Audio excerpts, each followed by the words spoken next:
Michigan State 7. Let's go to Mike Patrick. Thank you, Roger. And this is Memorial Stadium in Lincoln, Nebraska, host to a sellout crowd of 73,650. The 157th consecutive sellout in Lincoln. They're here to see the undefeated Sun Devils of Arizona State face their Big Red of Nebraska. Good evening, everybody. I'm Mike Patrick, and it's great to have you with us on ESPN for Arizona State against the Cornhuskers.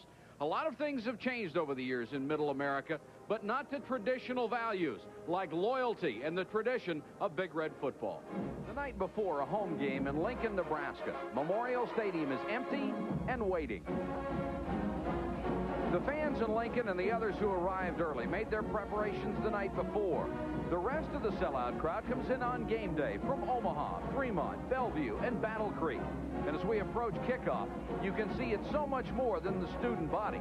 It's an entire state passionately involved in Big Red football. They do love their football here in Nebraska. Arizona State comes into Lincoln at 2-0 under a new head coach, and they think they have a shot tonight. For more on that club, let's go down to the sideline and Chris Fowler. Okay, thanks very much, Mike. For Arizona State, it is a season of new beginnings. John Cooper has left for Ohio State after 3 successful seasons, and Larry Marmee has taken over in Tempe. Marmee spent 20 years as a respected assistant coach. Some called him a defensive mastermind. But finally this year, he's living out his dream as a head coach for the first time. Marmee and the Sun Devils rely heavily on Daniel Ford, the fifth-year senior quarterback, who has them off to a 2-0 start with victories over Illinois and Colorado State. Waiting for the Sun Devils today, a huge test in mighty Nebraska as Marmee tries to begin his career 3-0. No Sun Devil coach has ever done that, and it won't be easy. They have lost a lot of talent from last year's team that went 7-4-1. Now, for more of the Cornhuskers, back upstairs to Kevin Kiley. Thank you, Chris. Any team that has ever come to play here in Lincoln and meet Nebraska on their own home field will tell you when you play Nebraska, you not only go up against the players, but a coach, a city, and an entire state that has made winning a tradition.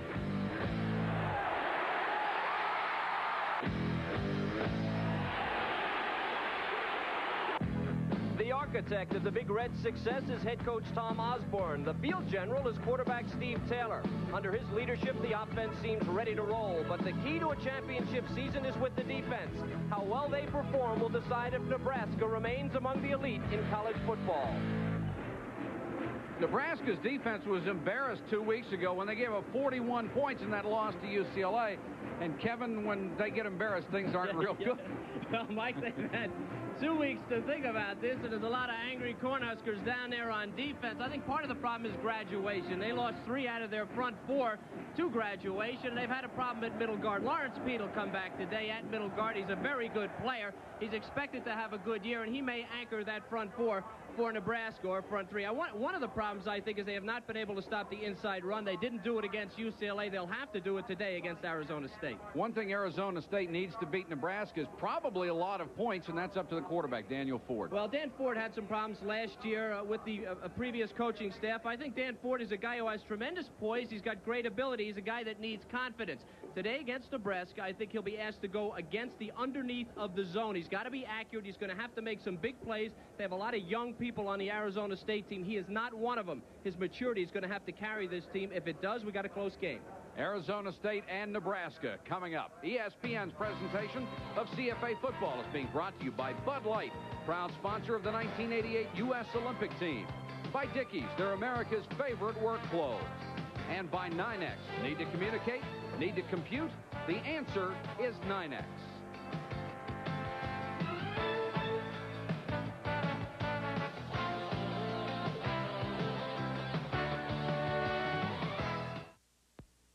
Now, let's meet one of the favorites in these summer games. From St. Louis Mo to the heart of Seoul, he's Bud McKenzie, Bud Light's guru of goodwill. Fans the worldwide flock to his side, whether sharing Bud Light over kimchi or trading pens with Aussies and pens. He's a sensation with every nation.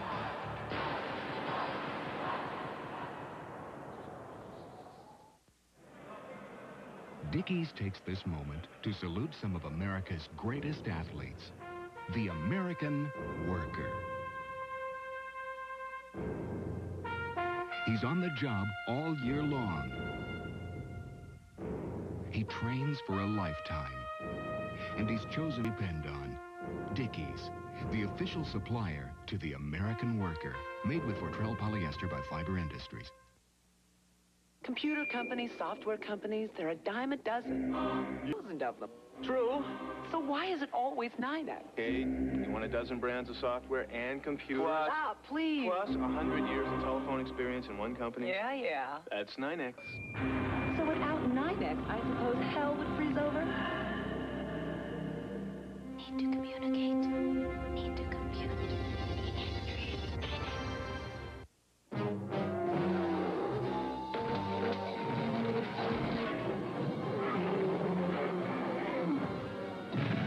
No matter what unexpected problems should arise, Transamerica Property, Casualty, and Life Insurance can be there to protect you. Hey, you big ape! Who's gonna pay for this mess? Transamerica.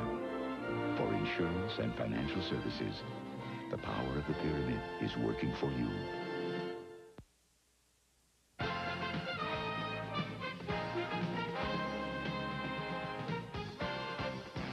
Tim Rando back in our college football studios. We're going to get you back out to Lincoln in just a moment. Let's quickly update some scores. A near upset for the Washington Huskies today, but they do close it out 35-31. Tony Covington, a 2-yard run with 1:25 to play, and the Huskies get UCLA next week. Miami had problems early, but bested Wisconsin 23-3. Oklahoma, as we've told you before, the Trojans with the win 23-7 over the Sooners. Auburn and Tennessee. Auburn had some difficulty early, but hung on and won it in a big way. South Carolina in a very big way at home at Williams-Brice Stadium over Vince Dooley's Dogs out of the SEC. Now, in the last 44 seconds, Greg Fry, a touchdown pass to Bobby Olive, has given Ohio State a 3-point lead over the Fighting Tigers of LSU. Tommy Hodson still has a chance with a couple of timeouts remaining. We'll update that final when we get it. Purdue and Notre Dame. It's 52-7 the final. The Fighting Irish getting it over the Boilermakers. West Virginia and Pitt. 31-10, the Mountaineers get it. Bino Cook's preseason #1 alive and well, thank you. Clemson and Georgia Tech 30-13. The Tigers get it done. Tracy Johnson, a big day along with Rodney Williams. Alabama over Vanderbilt 44-10. Bobby Humphrey, a touchdown pass, and Gene Jelks, a 37-yard punt return for a touchdown. And Rutgers was a big winner today. The upset of the day over Penn State, 21-16 the final. I'll be by with scores and highlights and interviews at halftime. Let's get back to Lincoln. Mike Patrick, Kevin Kiley, and Chris Fowler.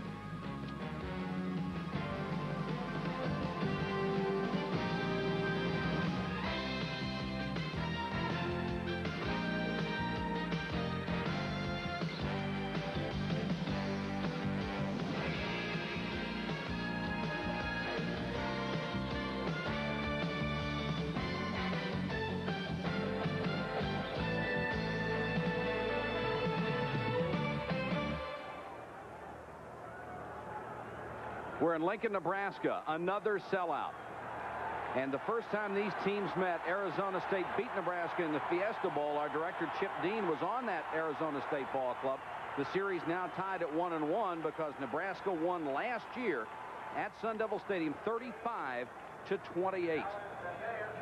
Arizona State has won the toss. They've elected to defer their choice to the second half, and they will kick off. Tom Osborne with the incredible record here at Nebraska.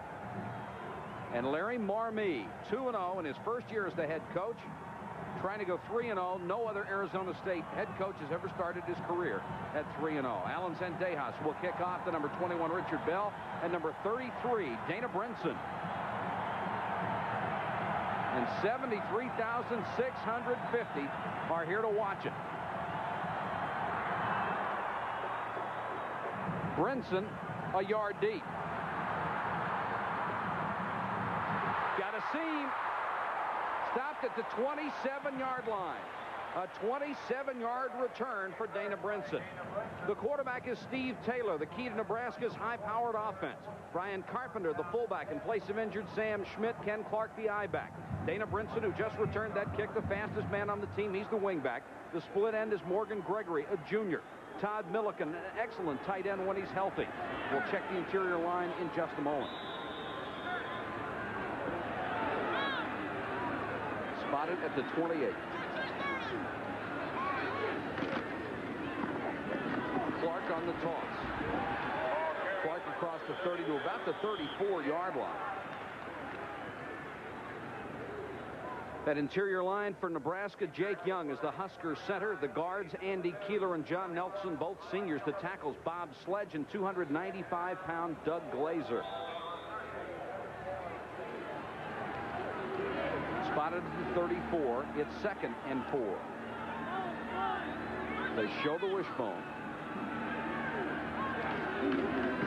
And Jamie Worden is in there. He stays in as they give it to Carpenter. Across the 35 to about the 38. Very close to a first down.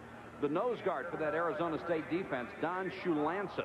The tackle, a tremendous athlete, Shane Collins, a freshman. The defensive ends, the veteran up front, Sate Sapolu and Greg Jolson. The linebackers, Mark Tingstad, the club's leading tackler, and Drew Metcalf. The devil or rover back is senior Rodney Dillard. The corners, both junior college transfers, Eddie Stokes and Lawrence Hubley. The safeties, Robbie Boyd and Nathan LeDuc.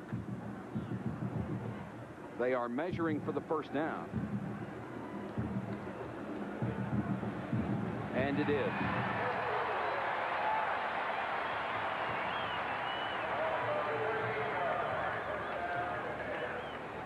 Kevin, one of Arizona State's problem on defense, although it's been a problem in the history of their program, is they're not very big, and Nebraska is. Yeah, they recruit guys that can run, Mike. They're going to try to be quick and try to chase them down, but you're right, the size could be a problem.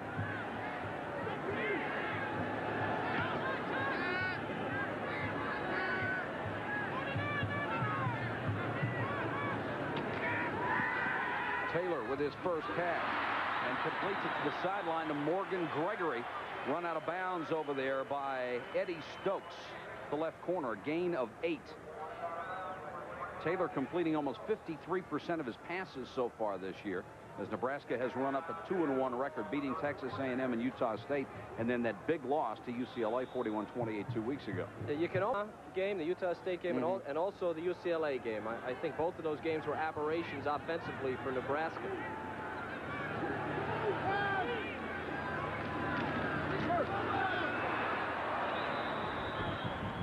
Carpenter, the fullback, across midfield into Arizona State territory, stopped at the 48-yard line. That will be another Nebraska first down, and it was Robbie Boyd, the strong side safety, the number 3 tackler on this ball club, who had to make the stop.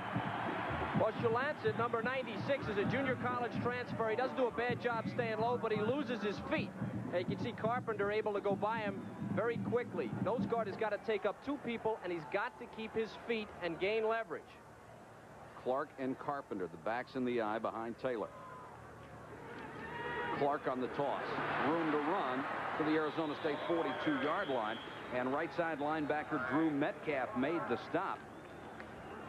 Jake Young, number 68, is one of the fine centers in the Big 8, but he's not a big physical guy. Look what he does. He passes up. He's reading. He's looking for that offside linebacker, doing a crab, and trying to find that backside linebacker to cut off pursuit. He didn't get him there, but he did slow him down. Not a dominant physical guy, but a great athlete, and a guy who can get into the secondary and make blocks. Nebraska making it look easy so far. 2nd and 4. Delay to Clark. Great stiff arm to get free, and then shows you speed and power to the Arizona State 37-yard line. Another first down. Lawrence Hubley made the tackle. Well, Kenny Clark is not a big guy, but he's a physical guy. He's 5'9", he's 200 pounds. He's very, very strong. All Nebraska players are, because they spend so much time in the weight room, and they haven't been able to bust him loose, Mike, so far this year. He has not had big gainers. They're hoping they can do it today, almost on that play. 3 carries, 18 yards so far for Ken Clark. If you just joined us, opening moments, first quarter, no score. Nebraska took the opening kickoff, and they're marching. Double wing. Carpenter across the 35 to about the 33. Tingstad was right there, along with Metcalf. Metcalf and Tingstad, 2 of the leading tacklers, and Metcalf is really a story on this ball club. He's only a sophomore. He's scheduled to graduate at the end of this year. At the end of next year, he will have his master's, they say. And by the time he's through the end of his senior year, he will have a PhD, just the way you and I did it. Yeah, we'll be able to say tackled by Dr. Metcalf. That's right. 2nd and 6. Taylor on the option. Carpenter, the first option, keeps the ball to the 29. The Arizona State defense, as you indicated earlier, not real big and kind of young. They're a little bit concerned about some of those people. Shane Collins is an excellent athlete, but he's a redshirt freshman, number 83 on the defensive line. The rest of the people need some time to grow. They're very aggressive, and they will read on the run, but they can't afford to play base defense. They're going to have to move around against Nebraska. 3rd and 2. They go back to the I. Clark behind Carpenter. Bell in motion. Clark. First down as he gets to the 25-yard line. LeDuc came up and hit him after Tingstad had wrapped him up. Tingstad, not very big, 6'1", 211 pounds. That's a problem. You can't take people on straight up. Number 59. But watch Clark. He does exactly what an I-back has to do. This thing's supposed to go outside. He cuts it back inside, and Tingstad, number 59, does a real good job of waiting in the hole so he doesn't overrun the thing and makes the play. Very smart, these two inside linebackers for State.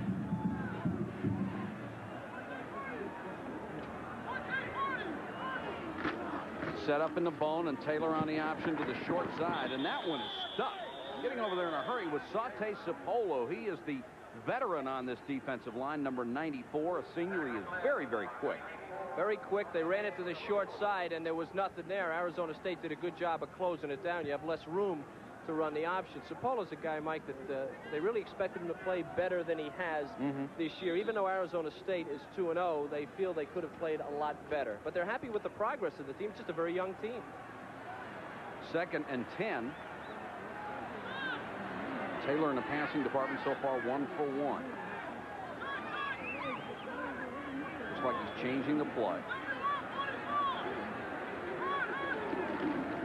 He'll give it to Clark on the straight power play. And Clark down to about the 23. Tingstad is in there again.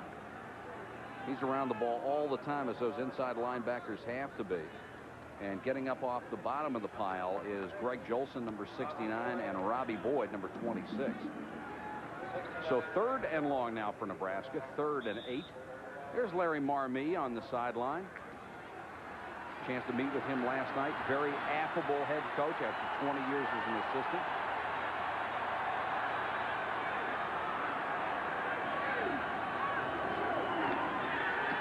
Four-man rush and plenty of time now. Pressure. Taylor throws for the end zone. 3 guys are back there out of the end zone. No touchdown, even though Gregory made the catch. And that ball looked like it floated a little bit on Steve Taylor because Gregory was wide open. He was wide open, and that was an excellent play by Taylor. What he wants to do is he wants to throw it to 33, Dana Brinson. But the Sun Devils have him covered right there. And now Taylor sees Gregory break free off the back foot, and the thing is just a little bit long, and he gets a little help from the State defense. Foot on the line, you see, as he's going out. Good coverage early on Brinson, made that play for State. Chris Drennan will try a 40-yard field goal. Plenty of distance and right down the pipe. So Nebraska's opening drive ends with a 40-yard field goal, and the Cornhuskers take a 3-0 lead on Arizona State. Prior to owning the Chevrolet, I had a Ford. Well, I switched to the Chevy because I like the look better than the Ford. I found out that they had completely redid the truck. You need a 4-wheel drive truck. You don't want to have to get out and lock your wheels in. If you want to go into 4-wheel drive, you can just shift into it. This Chevrolet truck is the best vehicle I have ever owned. Heartbeat of America, that's the Chevy truck. If you don't believe it, just go out and try it yourself. We offer America something really new, a product that's better without being more complicated. We designed the TempStar heat pump to do both heating and cooling. And even though it's one of the most efficient heat pumps anywhere, we kept it simple because nothing endures like simplicity. The reliable, money-saving, high-efficiency TempStar heat pump Brought to you by your Tempstar dealer.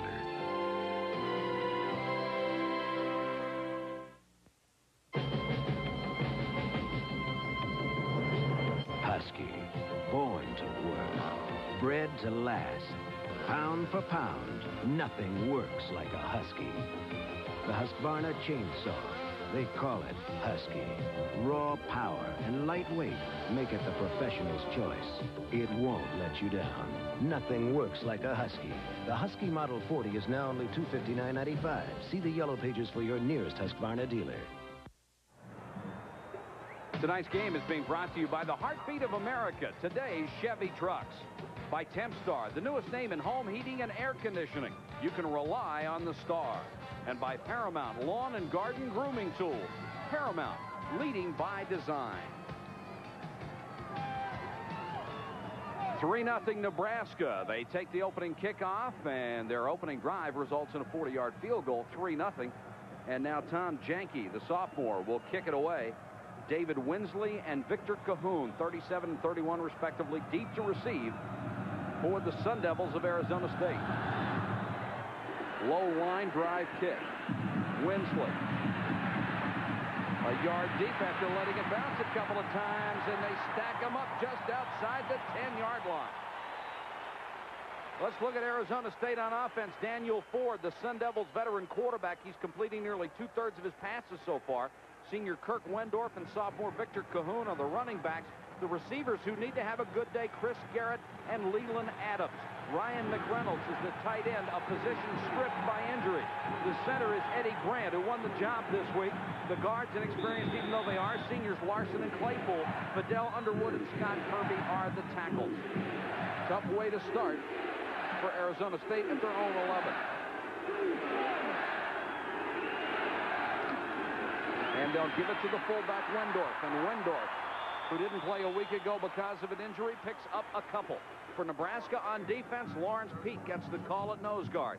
Griffin and Brungard at the tackles. That could be a trouble spot for the Huskers. Leroy Etienne and Pat Tyranes are the inside linebackers. The outside backers, Broderick Thomas, the leading tackler, and Jeff Mills. The excellent secondary has Lorenzo Hicks and Charles Friars at the corner. Reggie Cooper and Tim Jackson are the safeties. Cahoon. Pete slowed him up a little bit, and then Pat Tyrance knocked him down as he crossed the 15. Things to look for after 2 weeks since that UCLA game. Nebraska felt that they missed a lot of tackles. They, in fact, did miss a lot of tackles in that game. They thought most of those gains, those long touchdowns by the Bruins, should have been 5-6-yard gains. So look for Nebraska to be a little better at tackling. 3rd and 5. The one thing Arizona State cannot do is make mistakes early.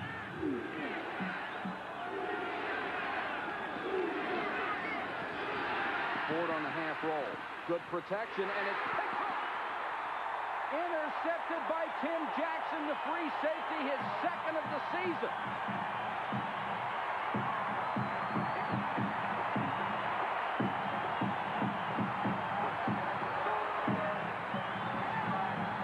Tim Jackson is a guy that pro scouts are looking at, a Nebraska defensive back that can really play. Now Ford makes a mistake. He throws right into the zone. See Jackson underneath in front of Garrett? There's nothing there. Something that Ford could not do early, and he knows it. Second interception of the season for Daniel Ford, and Nebraska starts with great position at the Arizona State 28.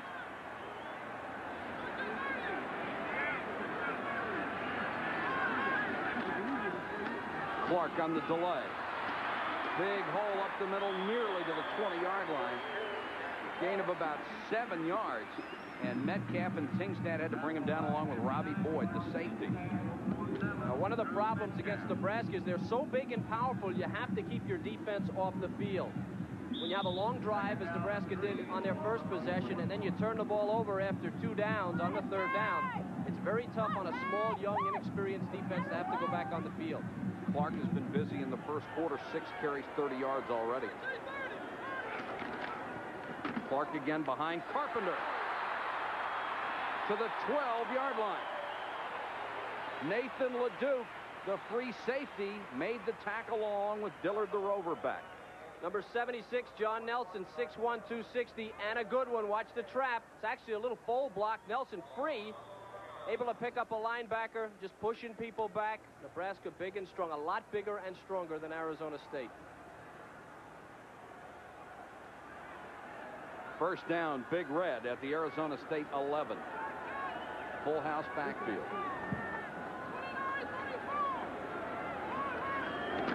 Carpenter. Not this time.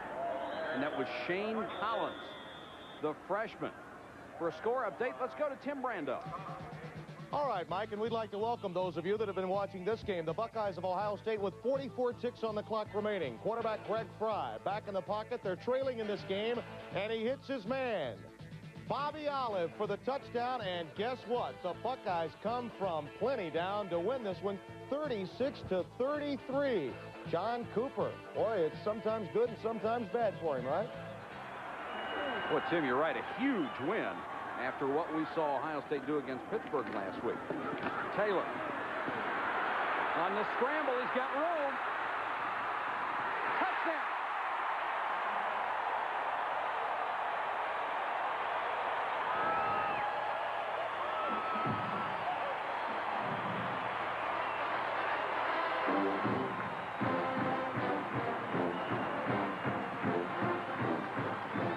Taylor on the scramble from 11 yards.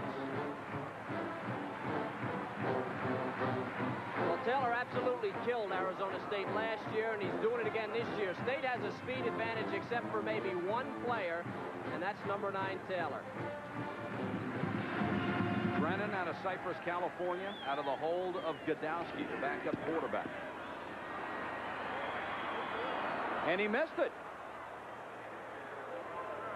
Wide on the extra point.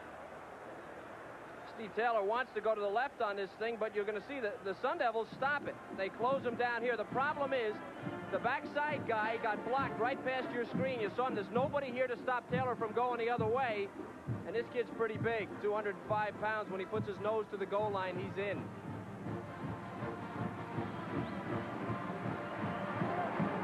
Six minutes, 45 seconds to go first quarter.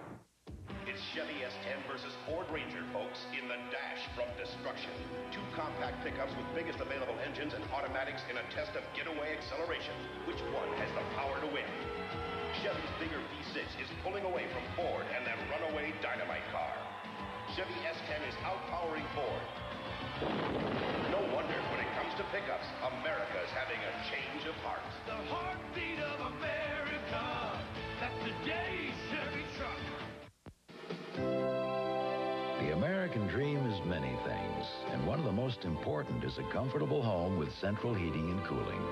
Tempstar makes that dream more affordable with heating and cooling systems that are highly efficient and completely reliable.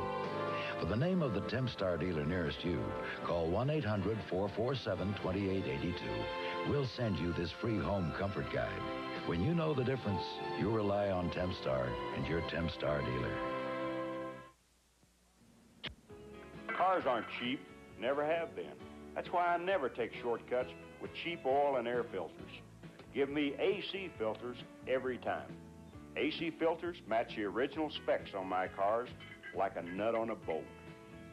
Precision AC Delco parts. They don't just fit, they match. Keep your car running the way it was made to run. Now get up to $8.80 back on AC filters and plugs. See your retailer for details. Neither one of these ball clubs thought that this was going to be a 3-touchdown game. They thought it was going to be very close. The odds makers said it was a 3-touchdown game, and so far, Nebraska is making it look that way. Cahoon on the short kick from the 12.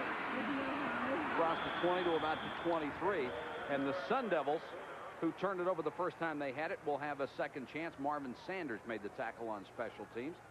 And that drive only needed to go 28 yards after the interception, and Taylor finished it off 11 yards out. They were saying Nebraska's defense needed to gain a little confidence after that 28-point first quarter against UCLA. Certainly the offense is providing the opportunity. Ford, you saw those were the stats coming in, that he made his second interception earlier in this quarter. Ford looked like a busted play, had to cut it back inside, and then Ford gets busted. Willie Griffin, number 84, playing with a sprained knee, came in to make the tackle. I can think of 3 plays now. The opening kick, or at least the first kickoff, Arizona State had a chance to field. That ball should have been down. They should have had the ball on the 20, but the player brought it out. Then you have the interception and then that play, and Arizona State cannot afford to do this in Lincoln. Look a little shaky right now, and they need something to build that offensive confidence.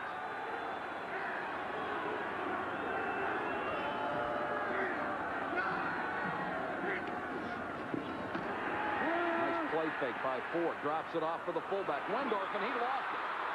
They'll rule it an incomplete pass, very close to a catch, and then a fumble. And they look nervous right now, Kevin.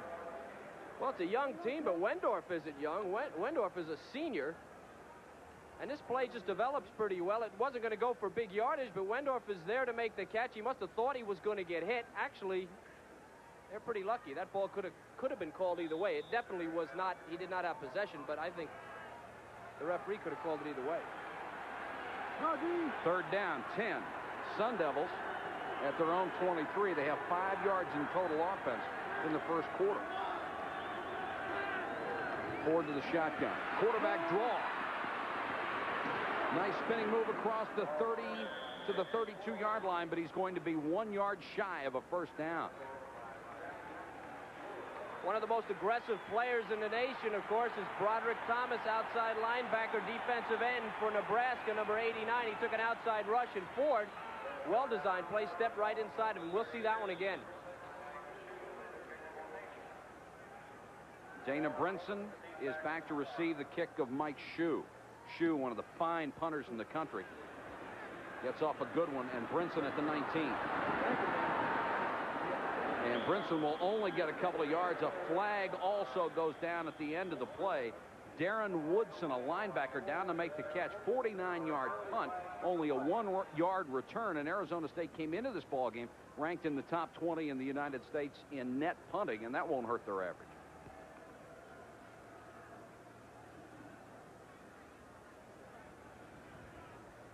Gene Kramer, the referee, calls a clip. And here is what Shue has done so far this year, a gaudy 45.2 average. That is 6th in the country. If he maintains it, it would be a school record for punting average. In a close game, in a close game, Mike, he could play a very big part. In the pregame warm-ups, I was watching him. He was kicking the ball from the opposite 40. He was laying him out at the 1-yard line. So he's got a leg. I think the key, as you said, in a close game. Yeah. Well, that was a very, very big play for Arizona State, down 9-0. At least they have some field position defensively. It's my belief that they have to take some chances. They've got to stop the inside running game and then take some chances on 3rd down and obvious passing situation. Clark, Carpenter, and Brinson, the full house backfield behind Taylor. Option. Now Taylor wants to throw under pressure down the middle. Had a man wide open and overthrew him. Because of that pressure, it was his tight end, Milliken. And Milliken was wide open. Robbie Boyd, the free safety, was the guy who almost got the sack. Boyd's a very physical guy. You can see him just at the end of the play there, getting his hands on Taylor. Look how strong Taylor is. Yeah. Taylor normally you would underthrow that play, and Taylor, with a guy hanging on him, he overthrows the tight end. Boyd already had his arms wrapped around him, and it was like Taylor didn't even notice. 2nd and 10, Nebraska up 9-0. Clark. And Arizona State, a better job that time.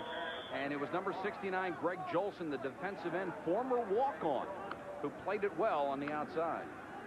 Jolson played it well, but Robbie Boyd was the guy again. He came up and he jammed that blocker enough for Jolson to get inside and make the play. That's pretty good team defense.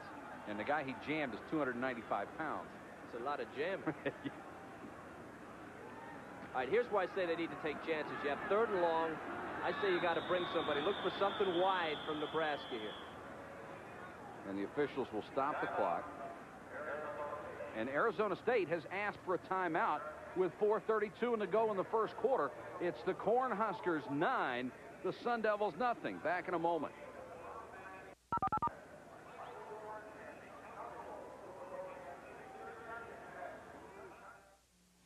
Hi. I've been looking all over for this terrific video cassette I heard about. It's called The All-New Not-So-Great Moments in Sports. There's scenes where Daryl Dawkins renovates NBA backboards. That's a fantastic video. The all-new Not-So-Great Moments in Sports is 45 minutes of the funniest film I've ever seen. Great, so you have it. No store has this version, but you get it free with your paid subscription to Sports Illustrated.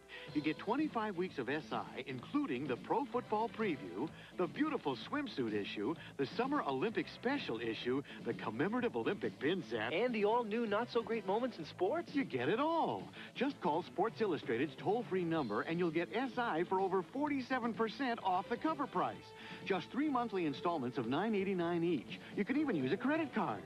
I gotta get to a phone. What's that number again? Here, 1-800-777-2100. Hi, have you heard of a video cassette called The All-New Not-So-Great Moments in Sports? Ever tried watching every NFL game? Miss anything? Well, Sunday, see all the key plays from every game on ESPN's NFL Primetime. Week after week, NFL Primetime is football's finest hour with Chris Berman, Pete Axthelm, and Tom Jackson. See it all in one place. NFL Primetime. Sunday nights at 7:15 Eastern on ESPN. Nebraska up 9-0 with 4:32 to go first quarter. The Huskers have the ball deep in their own territory, 3rd and 8. Carpenter the lone setback. Taylor to throw. Under pressure, unloads and throws it out of bounds. Gregory, the closest man to it. He was closely covered by Hubley, but it was Israel Stanley who was putting the pressure on senior Steve Taylor. Nice job again by Arizona State's defense. Number 68, Israel Stanley. He was a linebacker. He's very, very quick, being held by Jake Young and then pushed by Jake Young, but he still got there. And the ball up for grabs in that crowd outside the end line. John Croker, averaging 42 yards a kick, will punt to Nathan LeDuc. He's averaging more than 11 yards a return so far this year. Good kick. LeDuc from his own 47. Backpedaling. Got to the 46-yard line. Let's get out of the sideline and Chris Fowler. Okay, thanks, Mike. You know, Nebraska has a different strategy in developing their players than most schools. They have a freshman and junior varsity team. They play games against other junior varsities and junior colleges. So far this year, they're 2-0. They've won 83-6 and 68-0. The reason they have a freshman team, coaches want the players to develop playing in games instead of just redshirting them. So far, it seems to be working, Mike. It has for a long time, Chris. Thanks very much. Perkins and Fisher, new running backs in the ball game behind Daniel Ford. Fake to Perkins. Ford with time and throws deep. He's got his not his tight end, Chris Garrett, the flanker back, and Garrett, touchdown.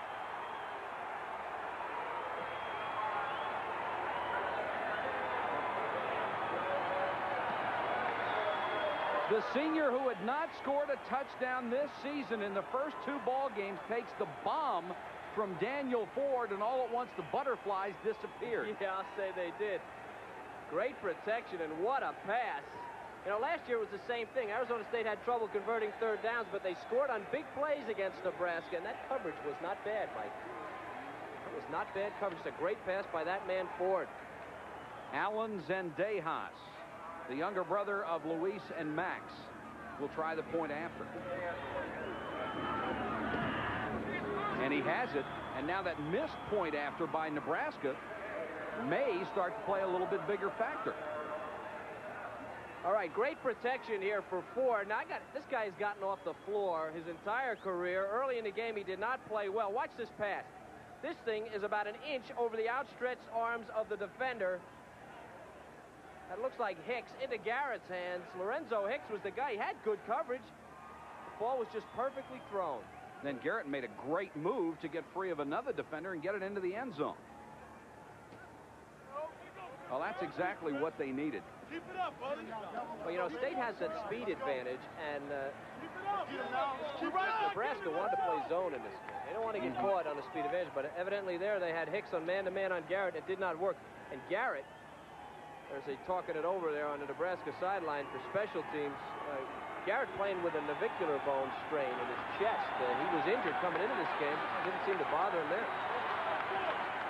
He was second on the team last year with 4 touchdowns. Got his first of 1988 on that one. Just great protection, too, for Ford on that. He just stood there and stood there and was able to get it off. And you're right about Ford. He is a fighter. 4th head coach in 4 years. It's a lot of systems to have to learn. Yeah, it really is. He started at Minnesota, and then he's had a bunch of coaches at Arizona State. Brinson and Bell are deep to receive. That's Dana Brinson, the speed burner.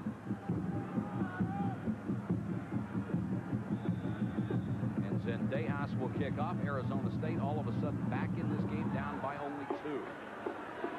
Brinson, 3 yards deep. He'll bring it out. And he won't get back to the 20-yard line, and Arizona State did an excellent job on special teams. A gain of only 17 on the return. Terrence Johnson, one of the Devilbacks, made the tackle. And that drive, it doesn't take long when you go 54 yards a shot.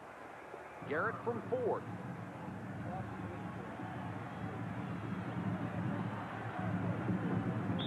Now Arizona State, after a good defensive stand, we'll see if they're able to do it again against a potent Nebraska offense. Well, Mike, Nebraska has to establish the inside run again. Tyrese Knox into the ballgame, number 34. He's the fullback. Clark will get the toss. And Clark fought his way across the 20, knocked out of bounds to the 22-yard line. Jolson and Collins were the guys who forced him out. And all at once, Arizona State looks settled down. I have to tell you about that play there, Mike. You know, they're settled down, but they're also their speed. I mean, they do have an advantage against the bigger Nebraska team in speed. When you run a toss sweep into the boundary, the play doesn't develop quickly. It's very easy to read, and you can see how quickly the Sun Devils got to the sideline there and stopped that play. I still say they've got to come right at them. Nebraska has to come right at Arizona State. And the biggest holes have been straight up the middle so far in this game. 2nd and 5. Clark. And that was the freshman Shane Collins, who just shot through and made the tackle. Collins also one of the best shot putters in the country. He was number 2 in the Pac-10, and he has a vertical leap that's the highest on the team, 37.5 inches. As a freshman, and watch how quick he comes from the backside, number 83, and there's your quickness again. Now, they're slipping the blocks. The only way you can stop a team from slipping the blocks is to go right at them, get shoulder to shoulder, straight ahead. And this is where Nebraska does not want to be, 3rd and long. 3rd and 6 from the 22. Taylor, he'll try to keep it himself. Under pressure, throws, just threw it away. And there was not a Nebraska receiver anywhere within 15 yards of that one. He just got rid of it. Tingstad was the guy who was putting on the pressure. Great job by Nathan LeDuc here.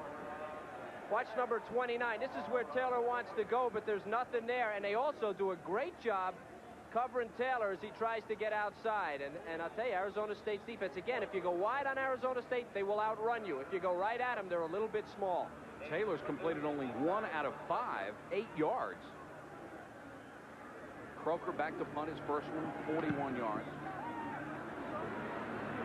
Good foot into this one again, and LeDuc at the 40. He'll get 1 yard on that return, knocked out of bounds. But once again, Arizona State will have pretty decent field position after Morgan Gregory made the tackle. Hope you'll be with us tomorrow at 12:30 Eastern.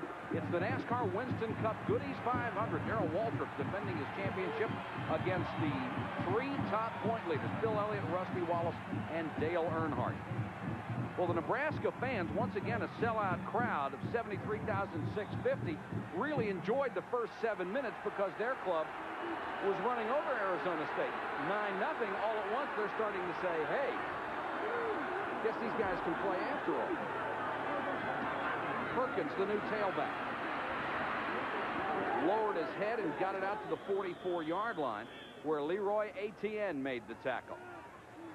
Etienne, one of 2 players on this defense from Louisiana. He's from New Iberia. Reggie Cooper, the strong safety from Slidell. And Kevin, they told us they got these guys after they played in the Sugar Bowl and were able to have the team down there in Louisiana and show them what they could do. Both players of the year. I believe Etienne for sure was the Louisiana Defensive Player of the Year, and Nebraska picked him up. 2nd and 7.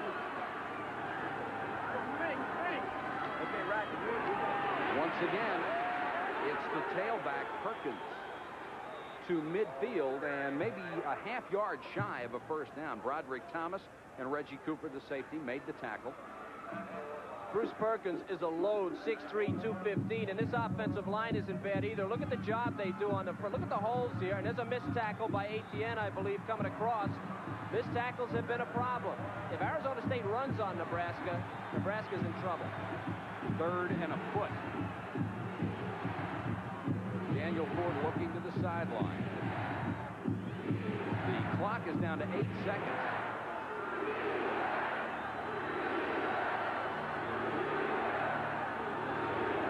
Perkins behind Fisher. He hurdles, has the first down across the 49-yard line in Nebraska territory. Remember what happened last year. Nebraska won it 35-28, but Arizona State was driving at the end of the ballgame. Yeah, this is not a bad football team, Arizona State. They've got a pretty good offensive line. Both tackles are back. Perkins at 215 pounds goes airborne, and nobody is there to catch him, so he gets that first down. There really isn't much wrong with the offensive line. They lost Randall McDaniel and Todd Kalis, the 2 great offensive guards, but the tackles can play, and so can the centers. And the guards are pretty good players. They're just inexperienced. 1st and 10. Ford goes to the shotgun. Here comes the blitz by Nebraska. They set up a screen and knocked away by Broderick Thomas. Almost made the interception. That could have been a giant of a play either way. Okay, this play does not work because of the pass. This play is set up perfectly. Broderick Thomas just found himself in the right place. Watch how short this pass is by Ford. This team, Nebraska, is fooled. It's perfect. That ball had to be lofted. If it's lofted, you see right behind him? There's your receiver, Kelvin Fisher. Thomas just found himself in the right place, but I guess All-Americans do that from time to time. Don't they ever? Fisher, the intended receiver, is a freshman who played last week, gained 98 yards on the ground. Ford, good protection again over the middle, and it's complete. He got it to Leland Adams, and Adams to the 10, to the 5, and knocked out of bounds. As far as protection and execution, almost identical to the touchdown play. Lorenzo Hicks ran him out of bounds. That's a gain of 46. So on 2 big pass plays, Kevin, that's 100 yards in the air. Yeah, and I'll tell you, this is a pick here almost. Watch Garrett, the inside receiver. He's going, he's running him off. Not really a pick, but underneath, a perfect pass right in the chest and down to the Nebraska goal line. That's where they're vulnerable. If they don't get to you, you can hit them in the secondary, underneath. Adams from West Covina, California. Came in averaging 28.5 yards a catch. Pickens. Boy, it looked like he had a hole, and it closed in a hurry. Ty Rance and Leroy Etienne made the tackle.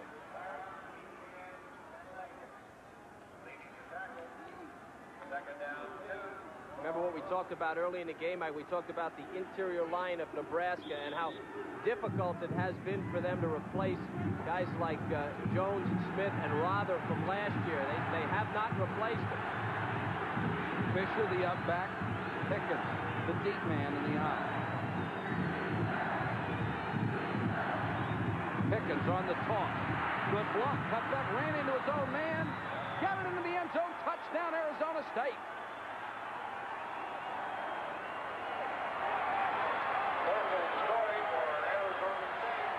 Pickens, the junior college transfer who led the nation in rushing last year at Butler County Community College, more than 2,000 yards, and Perkins really turned it up that time.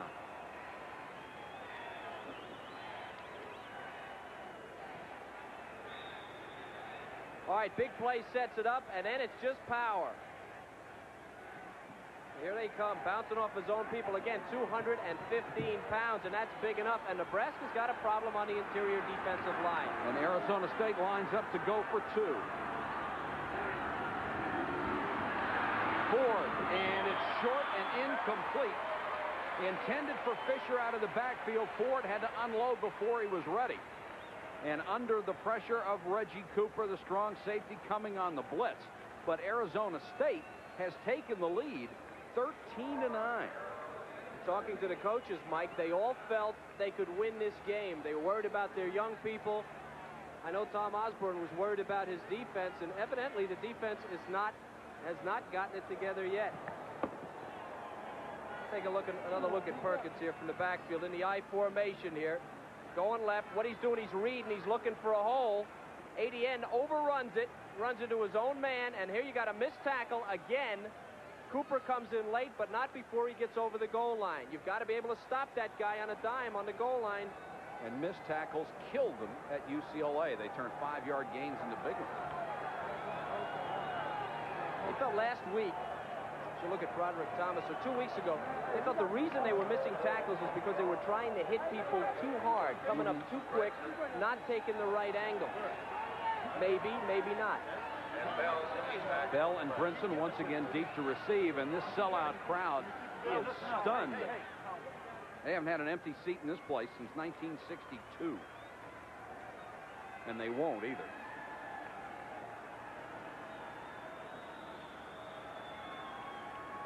But it is a very quiet 73,650 right now. Brinson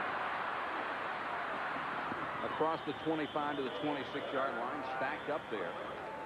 And it was Scott Walker, an inside linebacker, who made the tackle on the play. Keep you up to date on some of the scores from around the country, and as usual, there have been some surprises. Oklahoma State leading Texas A&M 17-0. Maryland over NC State. That's a second quarter score. Navy and Citadel tied second quarter, and we'll keep you up to date on the others as we go along. So now the ball is in Nebraska's court at their own 27. The fake to Knox. Taylor on to Keith. Nice. Taylor shoved out of bounds by LeDuc, but not before he got to his own 44-yard line. 17-yard gain for the senior from Fresno, California. We'll talk about missed tackles. Taylor sliding through there. Let's take a look at Tingstead, the inside backer. He gets cut off, but really it's not his responsibility. That play happened on the line of scrimmage, and Taylor just made a good sideways move and got up the field. But I really believe that that's not the way they're going to win this game. They're going to win it right up the middle. Right now they're down 13-9. This will be the last play of the first quarter. 3 seconds on the stadium clock. Clark again on the toss. Good blocking in front of him. Once again to the short side. He lost that ball, fumbled it, but it went out of bounds at the Arizona State 49-yard line. Saute Sapolo, the man over there, pushing him out of bounds, and Tom Osborne concerned as the first quarter comes to an end with Arizona State on top of the heavily favored Huskers, 13-9.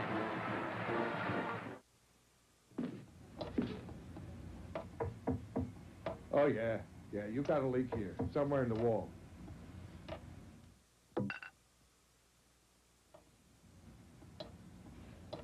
I just hope I can get to it before it gets too bad.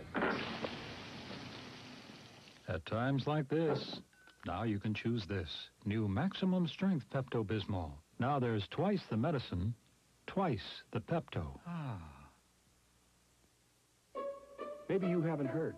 People who fly United and drive Hertz don't have to lug luggage anymore. Now you can check in your bags when you check in your car. Get United boarding passes and seat assignments right at the Hertz counter. You go straight to the gate while your bags go straight to the plane. If you fly United. Airlines, please. United. United Airlines.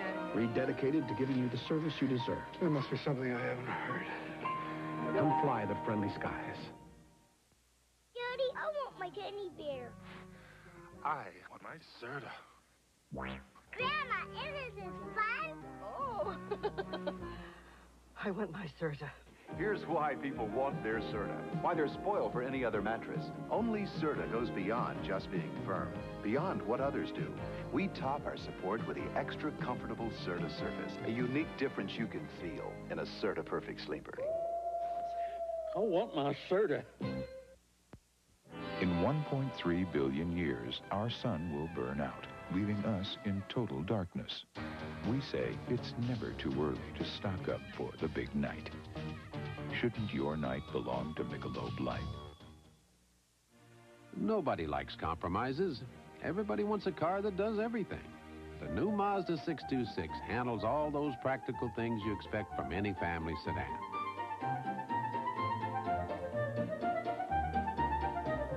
But it also knows how to handle roads like these. So if there was ever a car that let you have your cake and eat it too, Sure hope you're hungry.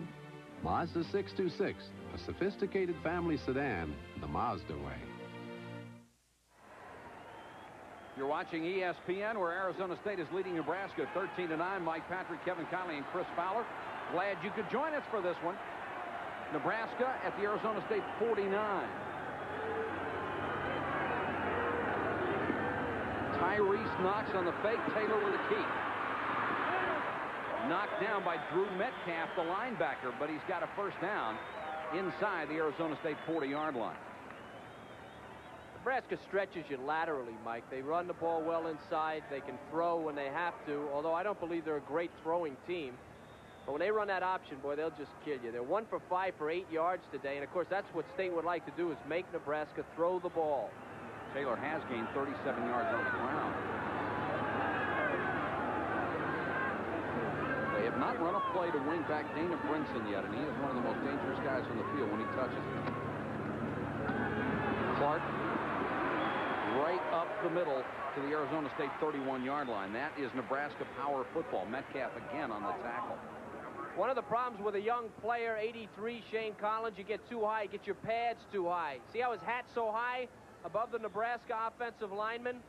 He's out of the play. Clark just runs over him as he goes by. Got to stay low, but he's young, and they say he's going to be a great one. What did Larry Marmee say the other night? He said that his young players want to stand up and see what's going on. Yeah, I tell you what's going on if you stand up. You'll be looking at the big number all night. Clark in motion. Bell on the wingback play, and they ran into each other. Now Taylor throws near side and throws too high, out of bounds. Well, they didn't have Brinson in there at the wingback that time. They had Richard Bell, number 21, and a mix-up in the backfield as two backs ran together.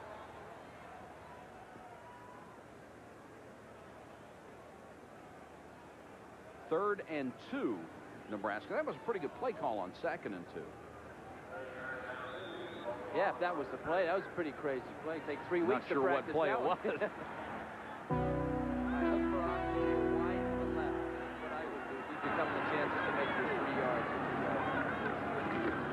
They'll go straight up the middle instead with Clark, and he didn't get it at all.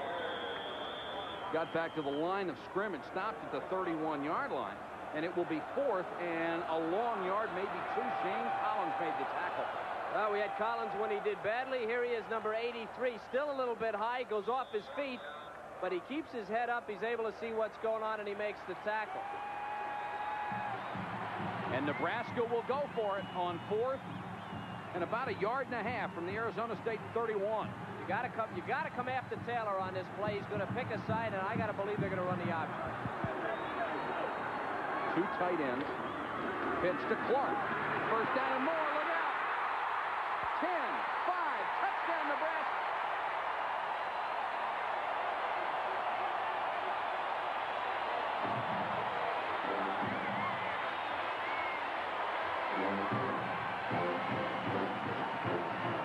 Well, what a first half.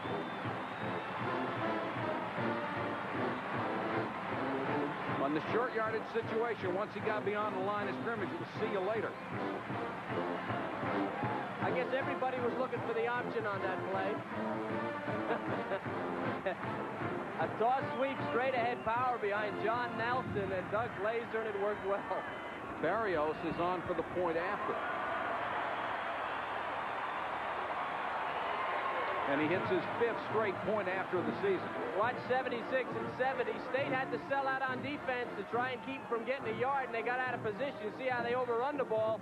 Clark does a nice job reading the blocks, and then it's just a track meet, and he wins it for another Nebraska touchdown. Hey, you take a look at the tailback. He reads that block. He knows there's nothing inside, and he could go either way now. He picked the right way to go, obviously, for 31 yards and a touchdown. Good player. They're trying to break this guy all year. He's having a big first half. Nathan LeDuc had the last shot at him, couldn't bring him down.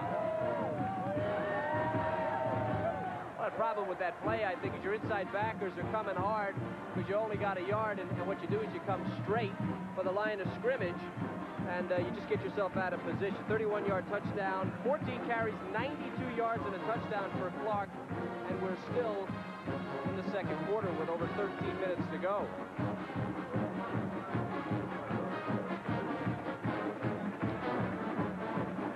13:04 to go first half. 16-13 Nebraska. They had a 9-0 lead, but Arizona State came back on them. Cahoon and Winsley deep to receive. This is Winsley at the 6. Good kick return. Couldn't keep his balance, got it out to the 22 and no more. Etienne was down on kickoff coverage. That drive, 2 minutes, 6 seconds, 73 yards, and Clark finished it off from 31 yards out. Well, it's been an entertaining game so far, hasn't it? It certainly has. I thought early in the game it looked like it might be a blowout. Daniel Ford has Fisher and Perkins behind it.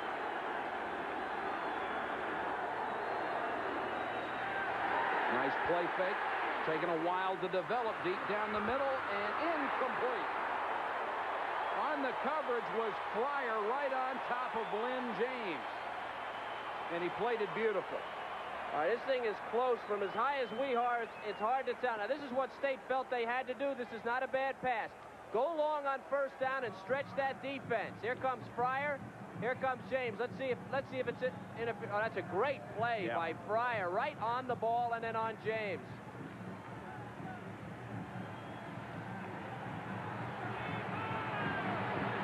Fryer, whose cousin was the All-American wingback Irving Fryer, made a beautiful defensive play.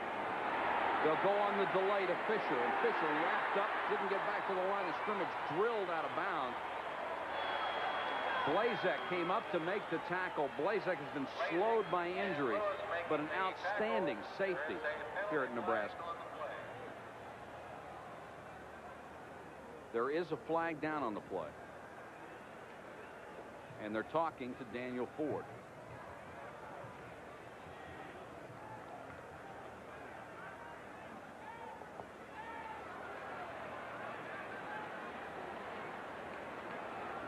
Penalty will go against Nebraska. 12 players participated for the red team first. I've never heard it put that way. Nice way to put it, isn't it? And they did quite well, thank you. Yes, they did. Yes. But it is a first down for Arizona State. Moves them out to their own 37-yard line. Ford only 2 out of 6, but he has 100 yards and 2 touchdowns for it. Perkins. Roderick Thomas was waiting for him when he tried to turn the corner. There is another flag down. This one thrown in the middle of the line of scrimmage.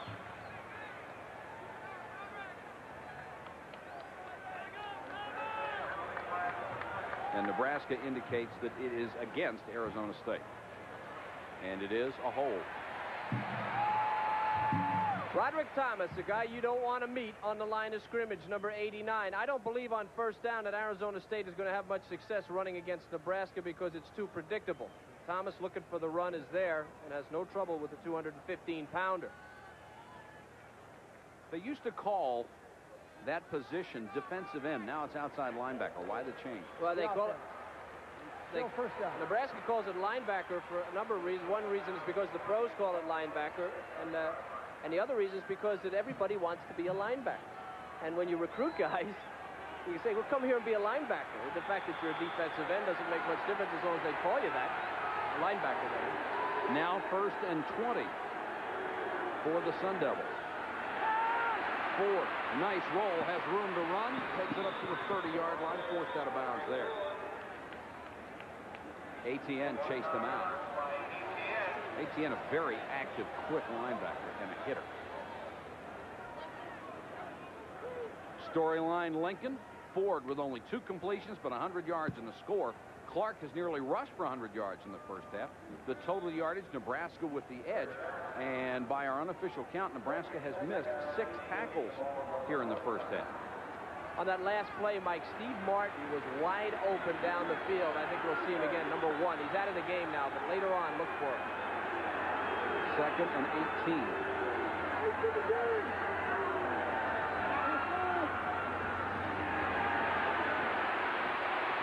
Ford under pressure, hit. Looks like it's a fumble, and Arizona State will recover at its own 27-yard line. Ford was blasted. Willie Griffin and Broderick Thomas came after him. Right side of your screen, number 89, Broderick Thomas. Again, State is predictable. He gets rid of the block, and then he gets rid of Ford, but good, and that is definitely a fumble. Good play by Thomas, who is the nephew of Mike Singletary of the Bears. Pretty good bloodlines there. His little nephew. Yeah. I wonder if he bounced him on his knee. Not lately, 6'3", 250. 3rd and 20.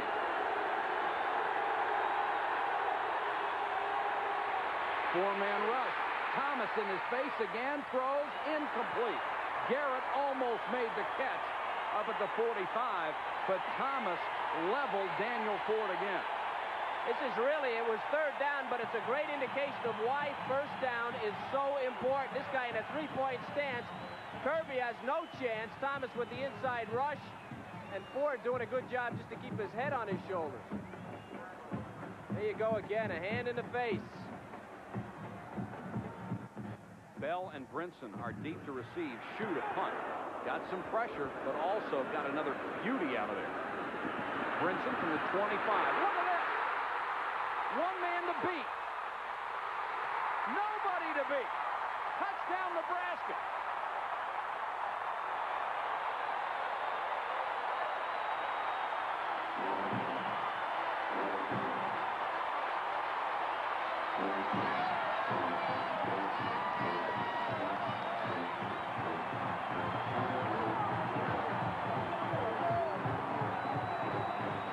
Dana Brinson, 75 yards. And boy, once he got the first 5 yards, there was nobody left. That was a walk in the park, Mike. There wasn't anybody there. Quick walk. Yeah.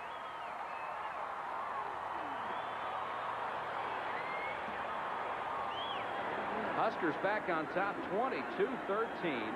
Barrios is on for the point after. He makes it a 10-point lead. All right, now this kick, this was a whale of a kick, but he truly out-kicked the coverage here. Look at this thing. It opens up just perfectly. There's no one there because they had to run so far and they got out of their lanes. I mean, guys just were all over the place. Look at Metcalf trying to catch him. He'll never catch him. And Brinson, who had a big fumble against UCLA, kind of makes up for it with that long punt return. 11 minutes to go first half. Nebraska has regained the lead. They're now up by 10. It's easy to see why Mazda truck owners are starting to toot their own horn. They've got enough reasons. Mazda trucks are so reliable. They've been rated #1 in customer satisfaction for 3 straight years. Mazda has the best warranty in the truck business. Nobody else can say that. And when you figure this sporty SE5 is priced close to the other guy's base trucks, what's left to say? I guess that says it. Mazda SE5, a sporty truck the Mazda way.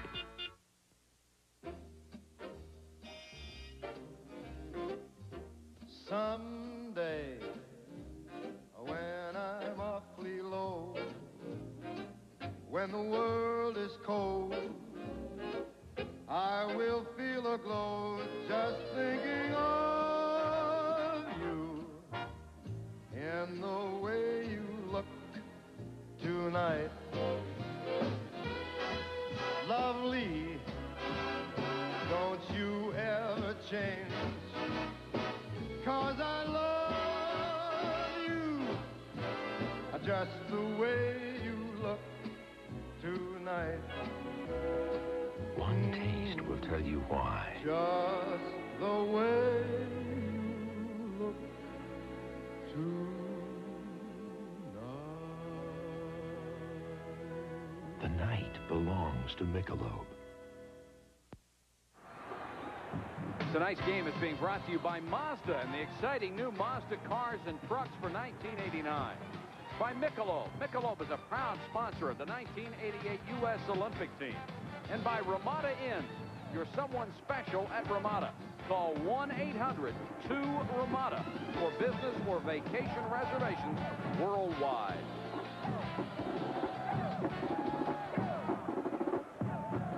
"11 minutes to go first half, 23-13, and we're just getting warmed up in Lincoln. Cahoon and Winsley deep to receive the kick. Tom Janke, the sophomore. Winsley a yard deep. And stuffed before he reaches the 20-yard line. Hope you'll be with us next Saturday at 11:30. That's when College Game Day comes around. Tim Brando and Bino Cook will be there for the most comprehensive hour in college football. Then at 12:30, Ivy League action. The Lions of Columbia against Penn. And Columbia lost again today. Arizona State just shy of its own 20.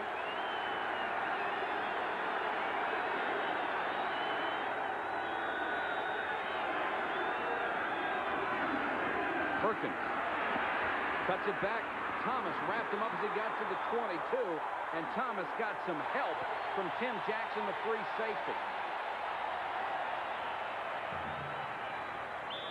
But Perkins was going to be able to run away from him that time. Well, there's some speed there with Jackson and Thomas. They can run you down. And Perkins is the injured player. Thomas sort of held him up so Jackson could have a nice shot at him, and he took full advantage of it. That was definitely not a missed tackle. No.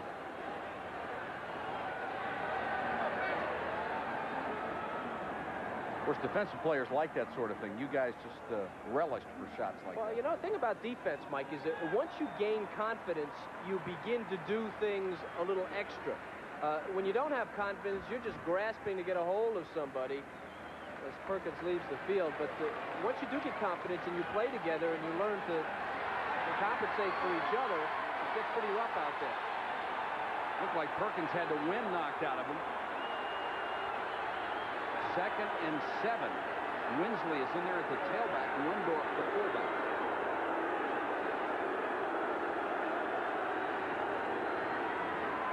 Winsley. Nice hard run, very close to the first down. They'll mark it near the 30. Well, I like this guy. I like the way he runs back kickoffs, too. He does a real nice job.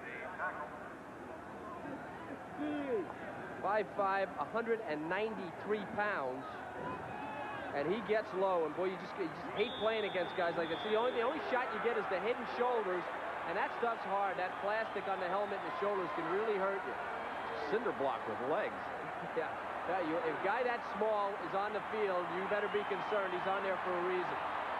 They'll measure for the first down.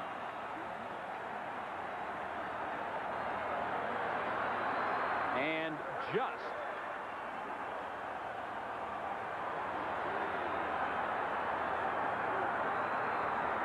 So Arizona State, which has shown the ability to move the football, as you see the intensity in Daniel Ford's eyes, have it near its own 30. Well, they want to throw the ball on first down, but they've got an injury problem at tight end, and that's hurting them. Being dominated in the rushing stats, and Fisher is stacked up by the middle of that defensive line. He never had a chance. Lawrence Pete, the nose man, was the first guy who got him, number 96. We talked about Pete in the open. He's a guy who quit the team last year. Very intelligent kid. He felt like football wasn't the be-all and end-all, but he reconsidered this fall, and now he's just getting back out there, and he's a guy they really need on that front line for Nebraska. He started some 2 years ago. Didn't have a great year last year, but they hope he can have one this year. 2nd and 8.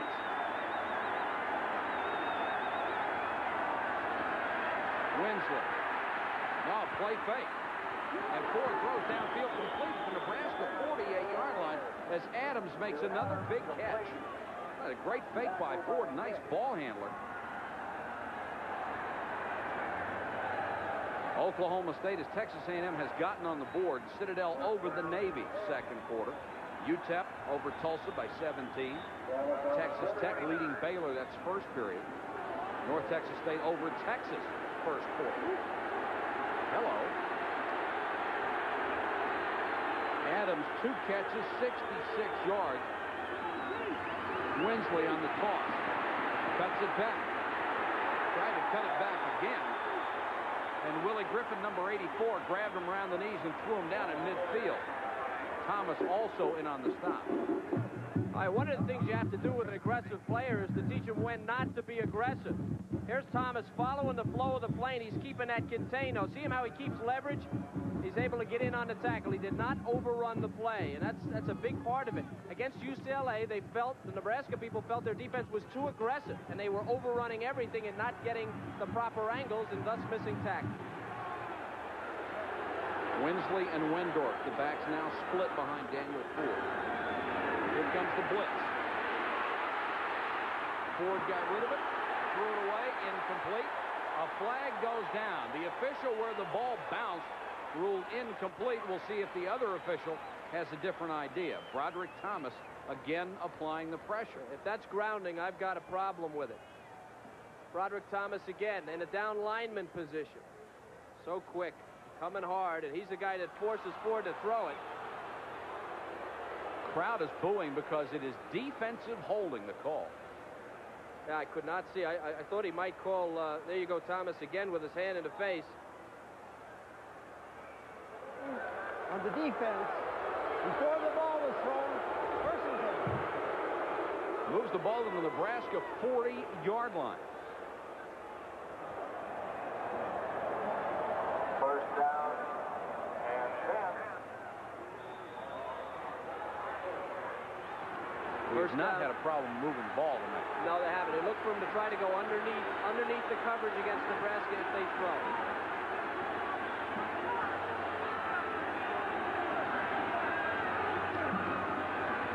Winsley broke it outside. Nice tackle out there by Reggie Cooper, the strong side safety. Let's go to the sidelines and Chris Fowler. Okay, Mike, injury report for the Sun Devils. Some bad news and good news. The bad news is Chris Garrett, the split end, has a bruised right foot. They're icing it now. Trainers are doubtful that he'll return. The good news is that Bruce Perkins, the tailback, also hurt his right foot that's being taped up, and he will be back, Mike. All right, thank you, Chris. Garrett's a big loss. Sure is, especially since Tony Johnson, the other starting wide receiver, has a bad hamstring. Didn't know if he could play or not. He's in there now. Ford with a fake under a lot of pressure. Complete to out there to Johnson, and Johnson fighting his way toward the yard markers at the 30. Charles Pryor wrapped him up. Nice effort by Johnson, first to make the catch after Ford did a great job just unloading. What a play by Ford and Johnson. The one thing Arizona State has is athletes. They may not be big athletes, but they're quick. Look at the reaction by Ford. Does he know where his receiver is? They've got him. He's able to throw it against his body perfectly, and then here's Johnson just dragging Fryer and Hicks, and that's just an excellent play athletically by the Sun Devils. They measure for the first down, and they have it. Ford, 4 out of 10, 130 yards, a touchdown, and an interception. And let's pass on one story about Ford. Last year, he heard that his head coach, John Cooper, said that if he had Troy Aikman, Arizona State would be as good as UCLA. Now, that wasn't public, but if it was said, in fact, they got back to Ford, he went up to the coach and said, look, if I had Terry Donahue as a coach, I'd be as good as Aikman. So there. He's got guts. Wendorf, the fullback, gets 5 straight up the middle down to the 25-yard line. Jobman is in on the stop, number 55. Inside linebacker in there now for ATN. One thing Arizona also, excuse me, Kevin. Excuse me, Mike. One of the things that Arizona State made perfectly clear before this game is they were not intimidated by Nebraska. They felt Nebraska is no tougher than USC or UCLA in the Pac-10, and they've always felt that way. They don't think they don't hold the Big 8 in awe at all. It's showing so far 6:50 to go first half. They're down by 10, but driving for another score. Winsley, big hole this time, and Winsley inside the 20 to the 17-yard line. Tim Jackson, the free safety, had to make the tackle. One of the best tackles in the Pac-10, number 66, 6'6", 270-pound Scott Kirby. Doing a great job here, just moving people off the ball, and there goes Winsley behind him. And I'll tell you, Perkins' foot may be all right, Mike, but I wouldn't be taking Winsley out of the game. No, Winsley 4 carries 20 yards, and he's run hard when he's gotten the ball. Tough yards.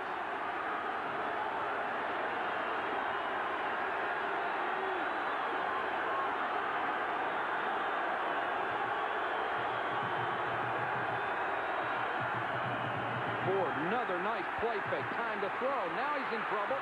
Now he'll run. And he throws, and it's incomplete as he was trying to hit Steve Martin at the sideline. Ford is taking some shots, but he's done a great job in the first half, except for that one interception. He's thrown the ball exactly where he had to. And, you know, you have to go back to that interception about him. The kid has maintained his poise. They said he had it. He's 217 pounds, Mike, and he's just shedding tacklers. That's, again, the accuracy. It passes out of bounds, but just a tremendous job. And coming back after that interception, that would have crushed a lot of people. Yep. He's been terrific. 2nd and 10 from the Nebraska 17. Wendorf. Big hole. Wendorf to the 5 to the 3-yard line. Reggie Cooper saved the touchdown. 13-yard gain. Wendorf, coming into this game, had 8 carries for 9 yards. Well, he did better there. Sperling and Claypool. Claypool, the guard, do a great job, and Wendorf does the rest. They lost McDaniel, they lost Kalis, but they've got good athletes in that front line. 1st and goal from the 3-yard line. Winsley on the toss. He'll lose 2, and it was a great play by Cooper, who shot in there, hit him back around the 8-yard line, and Broderick Thomas was able to finish him off. Nebraska likes to stack their people in the middle in their goal line defense, and what State's trying to do is go to the edge, trying to hit them on the edge, but the reason they stack them that way is because they're so quick. The Nebraska people will get to the outside quickly, and they ran out into the boundary. There was nowhere to go. Loss of 2.5, 2nd and goal. Now look out for a crossing pattern from a wide receiver here, Mike, something where they can use their speed. James wide left, Adams to the near side. Winsley thought he was going to break that, and ATN saved the touchdown, got him around the knees, stopped him at the 4.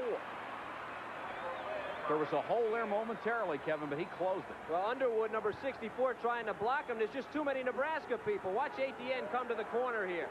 See, stacked, there's nobody there. And Wensley meets up with too many red shirts. Here's where they need their tight end. They do not have a tight end, so you got to look for something crossing because they use that wide receiver speed to just outrun people across the field. Knudsen and Beach both hurt. McReynolds the only one left. 3rd and goal from the 4. Ford and throws wide, intended for James. He was covered by Lorenzo Hicks.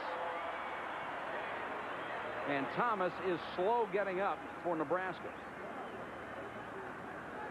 He's getting tired of chasing Ford. No, I don't think so. These guys never get tired. There really just isn't enough field to do this. Here comes Thomas from the backside.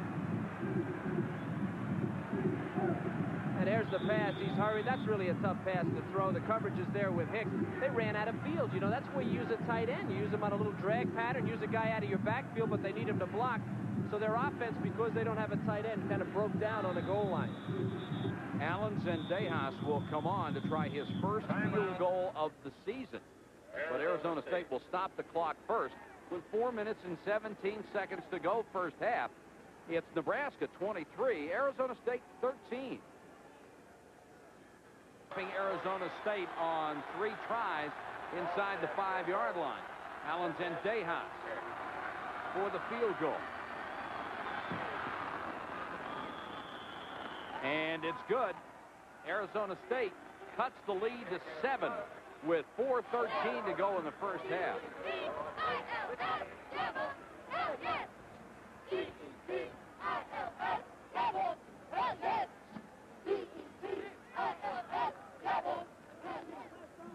Ten Arizona State players went to the NFL.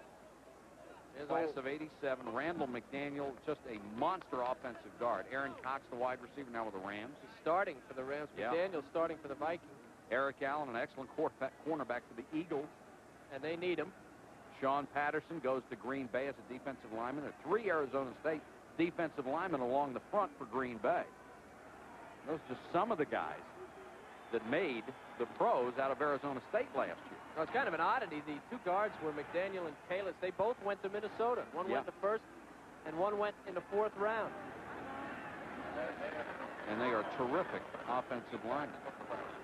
Here's a nice man. We met last night. Enjoyed speaking with Larry Marmee. Really has a different perspective now, doesn't he, as the head coach after being an assistant for so long? Well, he should. I think what he told us was he can't quite change his perspective. I think he said what he said was that he was used to he was used to coaching players. He's still coaching players.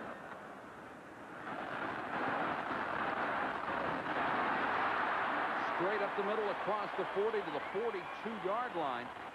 Number 36, Barry Kittrell, the fullback on the short kick. There's the scoring drive, and a good one it was. 76 yards, ate up nearly 7 minutes off the clock. 15 plays, and Zendejas finished it off.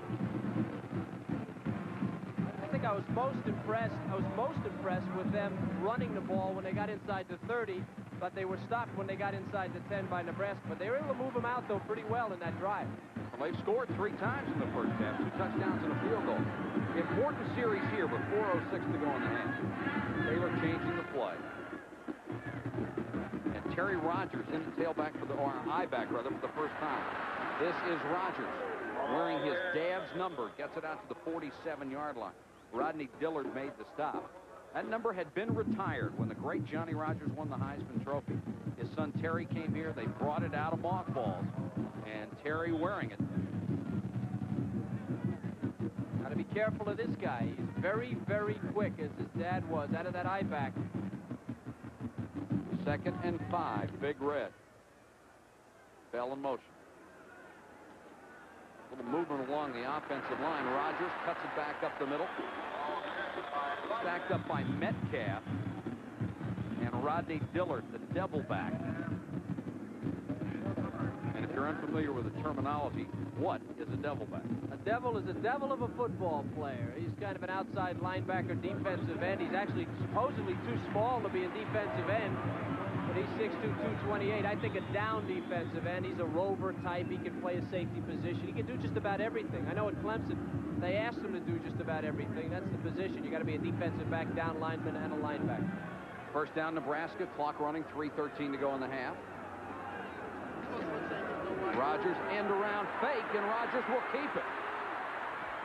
And staying home and playing good defense was Eddie Stokes, the corner. If he had bitten on that end around, the sideline is wide open, and Rogers got a touchdown. What they say about him, they say he's small, but he may be the toughest guy on the team. They say he's just tough. His dad was tough. We're having some technical problems. We understand working very hard on them right now. Have them fixed as soon as possible for you. Rogers, 3 carries for 19 yards. Pretty decent start. Taylor, quarterback draw. And they tripped him up at the line of scrimmage. Shulansip, number 96, the nose guard, made the stop. It's a tough play to stop, a real tough play to stop when a quarterback that quick that can run that well comes through the guard hole. Shulansip did a nice job of reacting to it.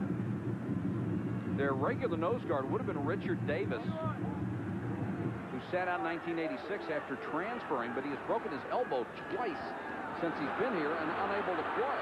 Rogers breaks a couple of tackles. I see what you mean about tough, and gets down to the 33. Well, you see what Nebraska's doing now. They went almost with a quick huddle there. Arizona State did not get out of their huddle quick enough. Here comes Sledge. Closing it off, and then it's going to be Rogers jumping outside and doing a nice job. But what they did, they went with a quick huddle there. State was not out of their defensive huddle quick enough. They weren't set. Nebraska trying to wear them out now. Full house backfield. Rogers the deep man. Wing back, Dana Brinson. Hubley got him as he reached the 30-yard line, along with Tingstad. And the officials want to stop the clock now. Nebraska will use a timeout as we've reached 1:58 to go in the half. The Huskers over the Sun Devils by 7.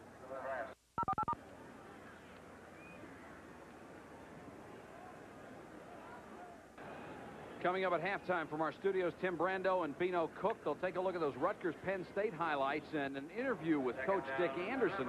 We're going to have to start calling them, stop calling them upsets anymore. Rutgers has beaten Michigan State and Penn State. There's a graphic on Nebraska, what they've done on second down. They like to go inside the tackles. They picked up good yardage.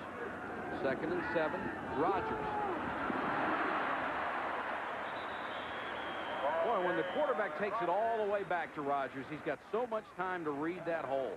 Well, again, it's a straight-ahead play. You know, when your linemen know you're coming straight behind them, look at the blocking here. Little fake a pass, and then you just hook up with these guys. You got a lead block from the fullback, and Rogers is kind of small. And I'll tell you, when you're in a pass rush, it's hard to find a guy like that. He's only 5'7". They will measure for the first down. The ball spotted at the Arizona State 23 with 1:49 to go, first half.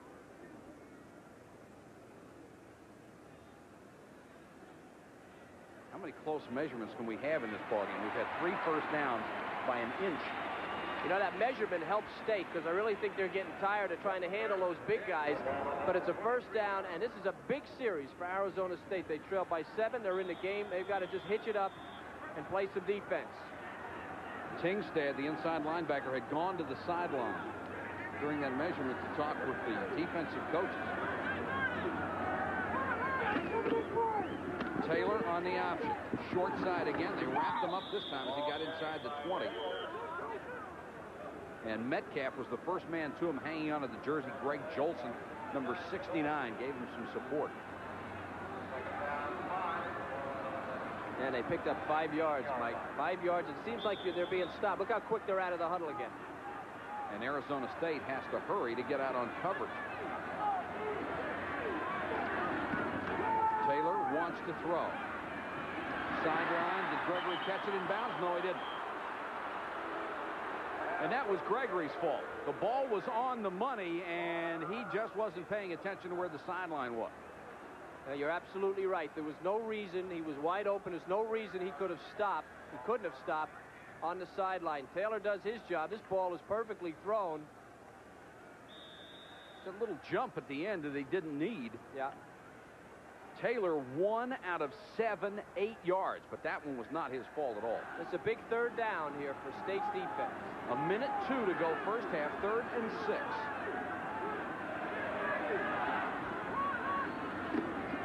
Taylor, quarterback draw. Inside the 10 to the 9-yard line, 1st and goal. It's a great call. You know, Arizona State's not a big blitzing team, so you got to figure everybody's going to be in coverage. They seal down the middle guard, and look at this with a lead block from the fullback. Taylor's just trying to figure out which way should I go, and they're right back out of the huddle again. Nebraska running players on and off the field. Clock is running, 47 seconds to go. Taylor fakes to Rogers.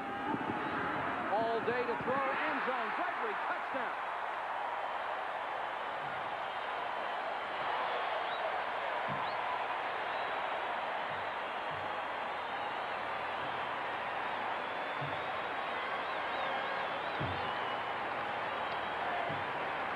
Morgan Gregory made up for the mistake.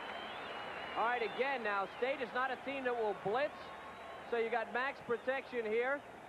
Plenty of time, and that allows Morgan Gregory to run a long crossing pattern. There he is in the back of the end zone, all the way from one sideline to the next. Barrios for the point after. It's good, and Nebraska has pushed its lead to 14 points at 30-16. Let's take a look at Morgan Gregory. He's lined up wide on the right. Now watch what he does.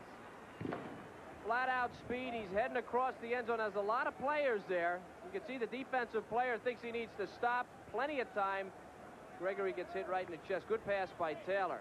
Anytime you have that much time, that close to the goal line, you're going to find a receiver. Only his 2nd completion of the first half, but it's good for the touchdown.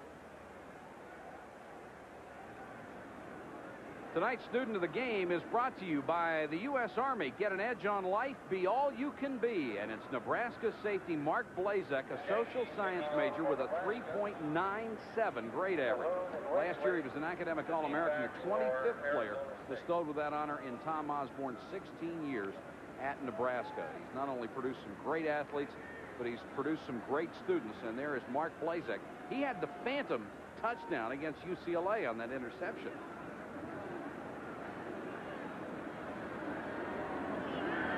37 seconds to go in the half. Nebraska by 14. And they'll kick off. Winsley at the goal line. Got a seam. Winsley, 44-yard line. Great return. The tackle made by Brad Ferguson. 43-yard kickoff return by the junior. Gotta love that guy. Yeah. 5'5" strong, and he can fly. And now Arizona State at its own 43 with 30 seconds left. Got a chance maybe to get another shot at going on the scoreboard. Well, they got one timeout left. Yeah, I agree with you. 30 seconds is plenty of time. Nebraska playing very deep in the secondary right now. Safety now inches up. It was about 25 yards deep before the play started. Ford near side, and it's complete to the Nebraska 42-yard line to Adams. Covered by Lewis. 17-yard gain. Really need one more of those to give Zendejas a shot of inside 50 yards. And Arizona State will use its last timeout with 22 seconds left in the half. It's Nebraska 30, Arizona State 16. I'll show you a morning. To go in the half. Arizona State is out of timeouts. And it was an unusual place to call their last one. Four-man rush. Now here comes the fifth. Ford, deep sideline, incomplete. Intended for Wendorf coming out of the backfield with 16 seconds left. Well, what they did when they called that timeout is they almost forced themselves to go to sideline patterns. And if you're playing defense for Nebraska, you know that without a timeout, if you go over the middle and you don't get a first down, the half is about over. Of course, if it is a first down, the clock will stop while they move the chain. Help make the tackle. The Pro Scouts licking their chops over number 89, 250-pound monster. He'll go high. They camp out here every once in a while.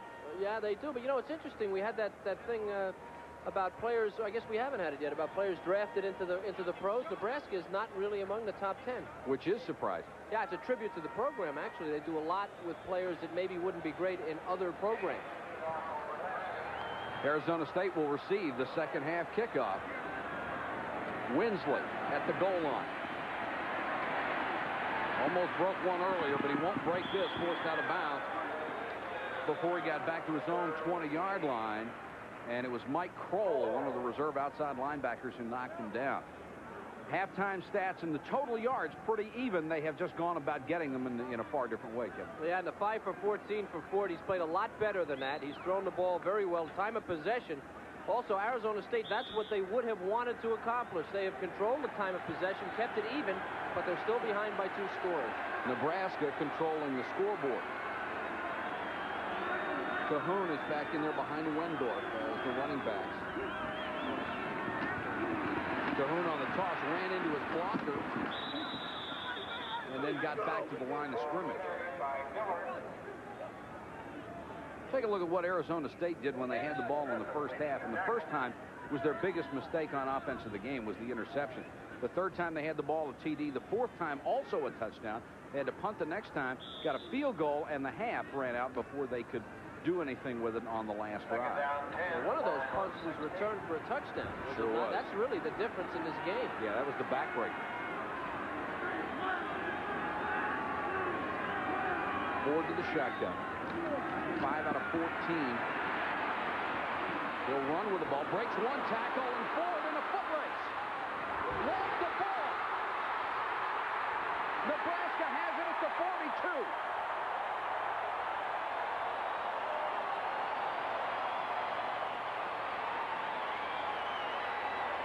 Lorenzo Hicks caught him from behind, and Reggie Cooper came up with a football. Well, it's a terrific call, a great effort by Ford. 217-pounder, people bouncing off him, and now watch how he drops the ball. Hicks popped it loose, very smart. Got one hand on him, popped it out with the left hand.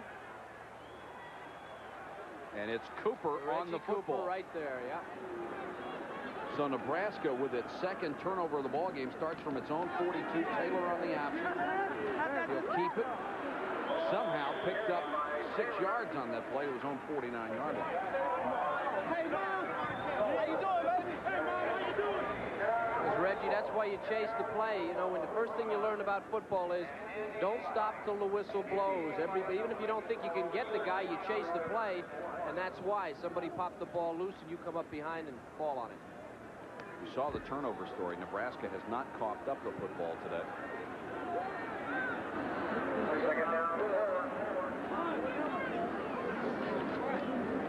Clark behind Tyrese Knox. It's a first down as he reaches the Arizona State 46-yard line. Once again, Drew Metcalf, who's got a fine ball game in on the tackle, along with Shane Collins. You got one of the fine centers in the Big 8, number 68, Young, on Chulancich. Chulancich just ducking his head, taking himself out of the play. You need to get your hands on the offensive guy, keep your legs up underneath you, and create some leverage so you can react to the ball carry. Chulancich's got to learn that. Nebraska showing the full house backfield. Bell is number 21 in there. Almost dropped by Tyrese Knox, who is in there as a fullback. Moved to fullback after he was playing at the tailback spot. Let's go to Chris Fowler. Mike, I just spoke with Larry Marmee as the Sun Devils came out for the second half. He said the mood is upbeat. He's very encouraged that Arizona State's been able to run on Nebraska. His biggest concern, special teams play, especially the punt coverage team that gave up the touchdown to Brinson. He said Devils have to cut down on mistakes like the Ford fumble just now, Mike. Exactly, Chris. I think Shue's kick is what caused that. That was a tremendous punt. One of those cases where you out-kick the coverage. Knox, the first man in the eye. To the 30, to the 27-yard line. LeDuc brought him down around the ankles. But Tyrese Knox, who had gained only 58 yards coming into the ball game this year, matched his long gain of 17 yards. This guy started out as the #1 tailback. In fall practice, he's now the #1 fullback. He got to the play. He got to the corner so quickly that they just didn't have a chance to react. Tough when you've got two tailbacks, and Knox is 215 pounds, a tailback-fullback combination. Nebraska on the move as they have been the entire game. Only twice have they been stopped, kept off the scoreboard when they've had the ball tonight. Clark and Shane Collins wraps him up the 25-yard line. Collins is a good-looking player. 6'4", 255, a little small for a defensive lineman, but very quick and a great athlete. From Bozeman, Montana. They say he came to Arizona State so he could do both track and football. In fact, in the spring, he participates in the track program and also practices with the football team a couple of days a week. So, in fact, he missed most of the spring in terms of football practice. Didn't seem to hurt him. It's a shot putter. 2nd and 7, Nebraska.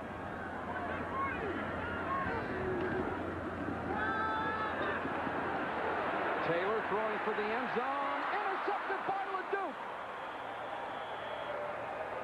Milliken was open, but LeDuc timed it perfectly, and Taylor just couldn't get it there in time.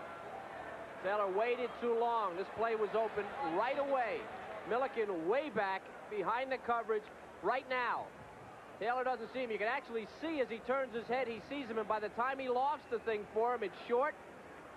And here comes LeDuc. That's a pretty good reaction by LeDuc. Had Taylor thrown it or been able to throw it earlier and a little harder, he had it. Taylor is only 2 out of 9 on the night. For 17 yards, a touchdown, and an interception. That's the first turnover for Nebraska. Ford back to throw. Plenty of time. Dumps it off to Wendorf.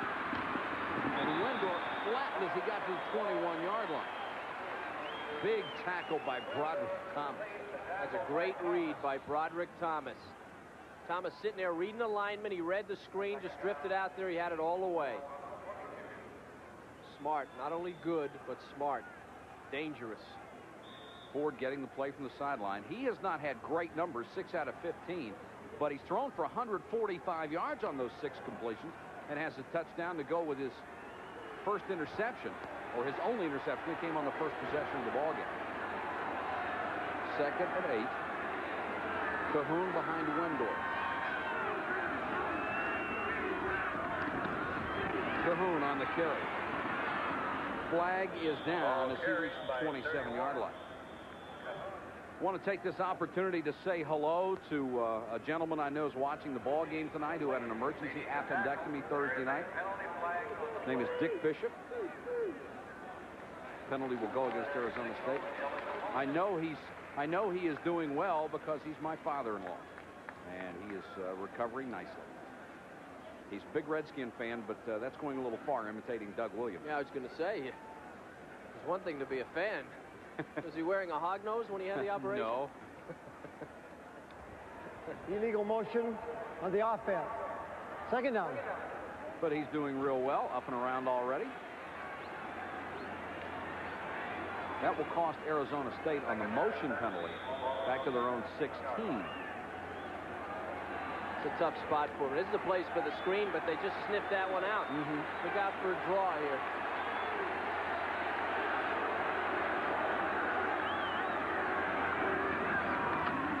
And there it is. And Nebraska was looking out for it, too. Cahoon stuffed by Lawrence Peak, the middle guard. Well, I guess if I could call it from up here, you're probably looking for it down there. I mean, second and long, a team that would like to pass. They're trying to keep it simple, not a dangerous play. So what you're doing is you're watching the quarterback all the way, trying to hold your ground. And as you see, all the red shirts there, they did exactly that. 3rd and 13. Ford goes to the shotgun.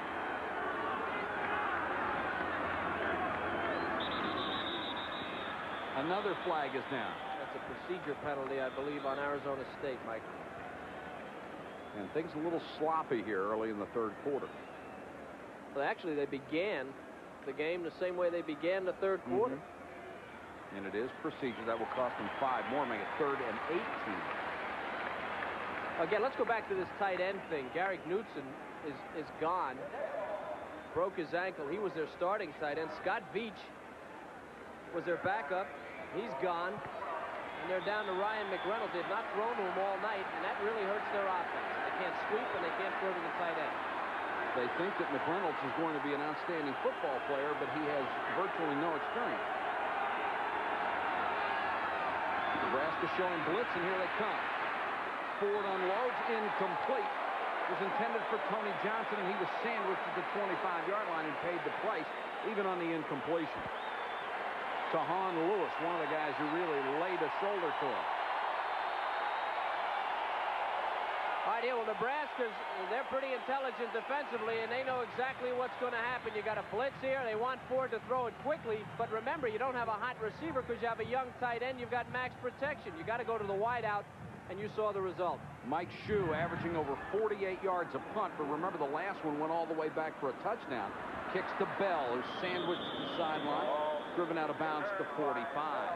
We have 9:33 to go, third quarter. It's Nebraska 30, Arizona State 16.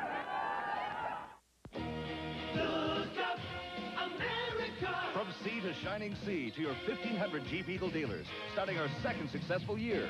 Celebrating with a limited time offer on Eagle Premier. $750 cash back from Chrysler. Eagle Premier, so well engineered, it's been named best domestic four-door sedan in America. Look up, America! To Eagle Premier and Jeep Cherokee, exclusively at your United States Jeep Eagle dealers. Expect the best. Presenting the Seagram's Touchdown Minute. Len Dawson of the Kansas City Chiefs. Besides leading his team to victory in Super Bowl IV, Dawson was one of the most accurate passers of all time. How many times did Len Dawson lead the league in completion percentage? Well, I led the league 8 times, 6 years consecutively. And I would like to say that it was because of my strong arm, my ability to move around and throw and locate receivers and do a tremendous job. But when you get down to the bottom line, the reason I was able to accomplish that is because I had some big people up in front of me that protected me like I was a delicate china doll. They made sure nobody got to Len Dawson. And that's the reason why I had that type of success. The Seagram's Touchdown Minute. Tonight's game is being brought to you by Jeep. There's a feeling you can get only in a Jeep. by Rudd. Rudd is warming up homes all across America. And by the U.S. Army. Learn how to get an edge on life. Be all you can be.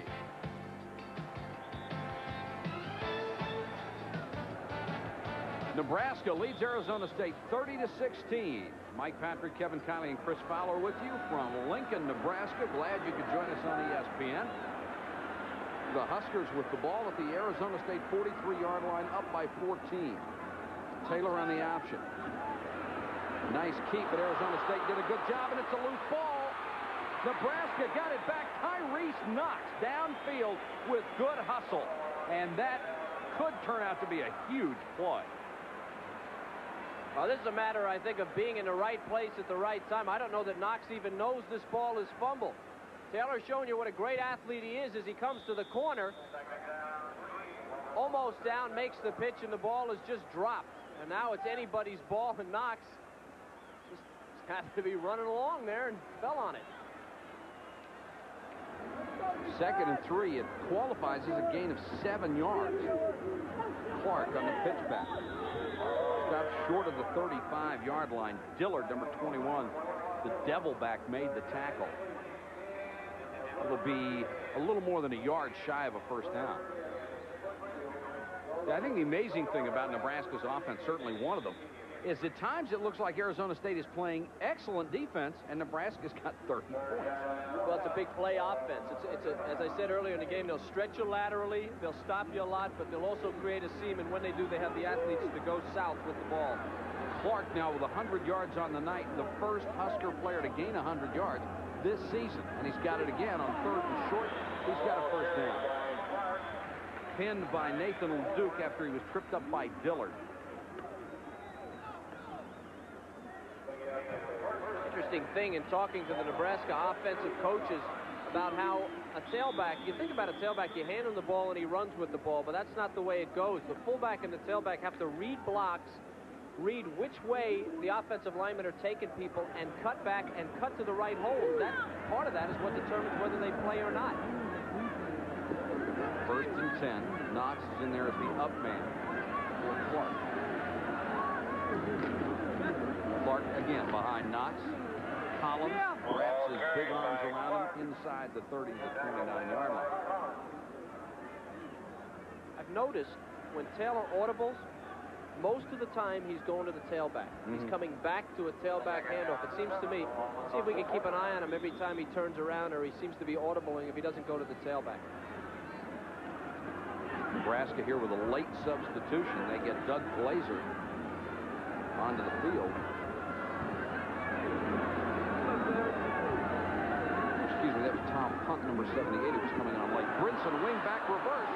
And what a play, stacked him up in the backfield. Saute Sapolu, a loss of 12, and he's been waiting for that play all night long. So have we.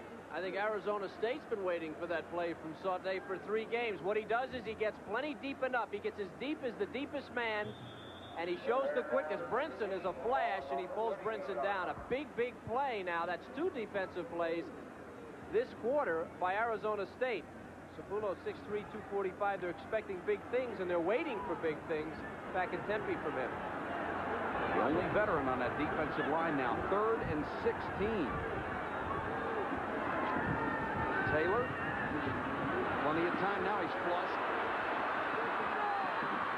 Inside the 30, they'll mark it around the 27-yard line, which will be well shy of a first down. Hubley made the tackle along with Shulansa. Crowd yelling, go. Let's see what Tom Osborne decides to do as Taylor comes up a little slow and limping. And they have not sent the field goal unit on.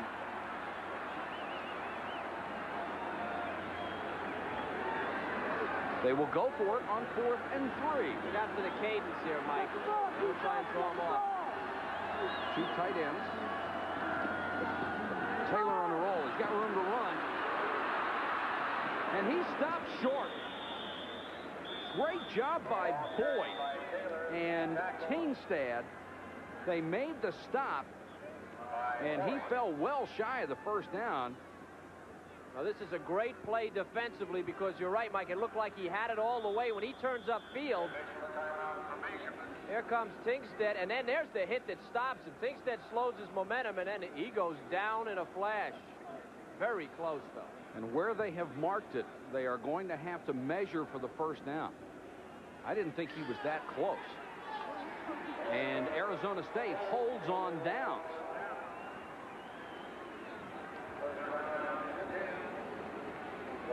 Some big defensive plays now from a team that was pushed around pretty good in the first half. You got that interception, and now you've got that play on 4th down. Great stand by Arizona State.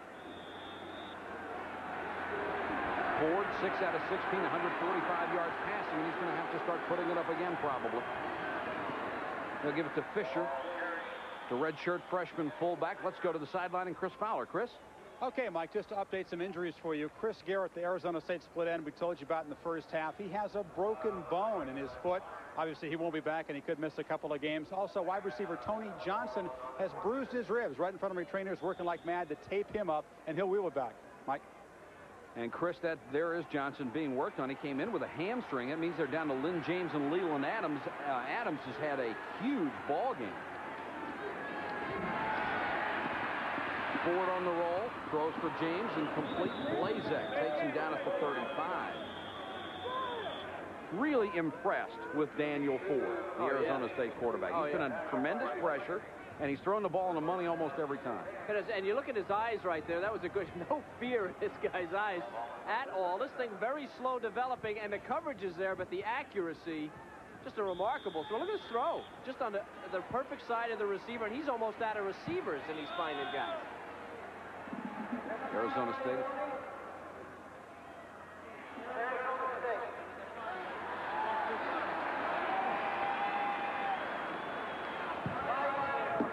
They are giving what is called a sideline warning to Arizona State. There is an area over there marked on the sideline. You're not supposed to get beyond that, and the officials turn around and say, get back in that area. Don't see that one too often.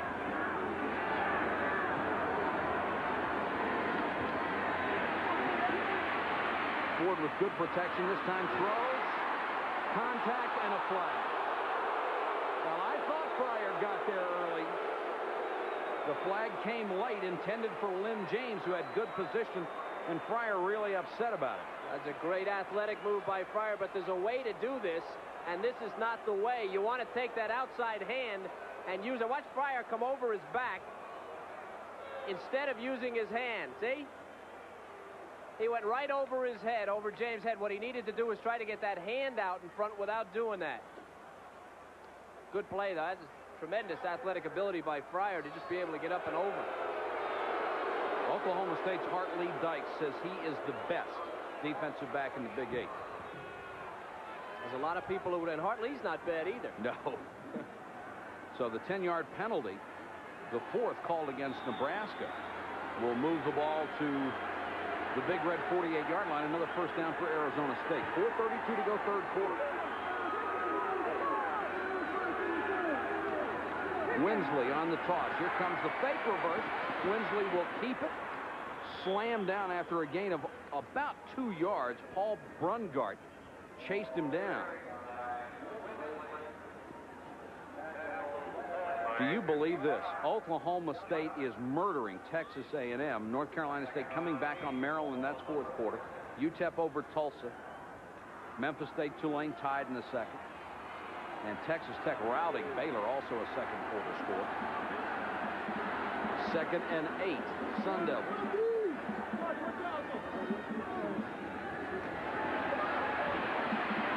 Ford under pressure, throws far sideline, complete to Adams at the 27-yard line. Adams has an excellent set of hands.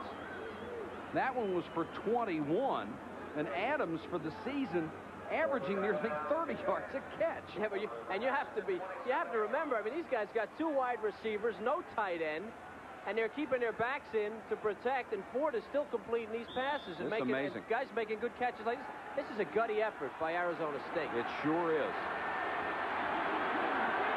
1st and 10 at the Nebraska 26. Ford may be changing the play. Winsley, whoops, changed to the wrong play. Cooper was standing 5 yards deep in the backfield, and Winsley had nowhere else to go. It's a loss of 9. Been talking about the tight end all day. One of the problems, you cannot run the sweep. Number 88, he's going to be good, but he's 6'7", 239, and he does not make the block on the corner. They get no help. They're trying to run a sweep here. Here's Broderick Thomas cleaning up. This is a team that is really impaired offensively for a number of reasons, and yet they're making it close anyway. Daniel Ford doing a lot of it on guts as Reggie Cooper trying to get the crowd into it on 2nd and 17.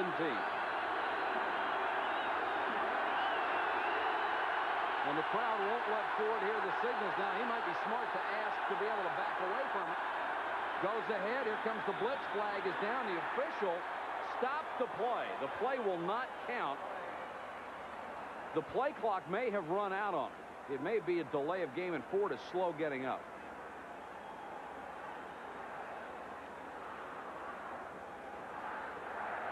Boy, that's a tough call. That is delay a game. That's a tough call on the offense when the crowd, the crowd is in this game, and you can see Larry Marmee. That's just not right. And Larry Marmee is really letting one of the officials have it on the sideline. He is just beside himself down there. There is a new rule, and the quarterback can ask for help. And now Larry Marmee signaling to his offensive club. He's saying the clock has run down to 0 again. And he's asking the official why wasn't it reset. Now it finally is. Here comes the blitz against Ford.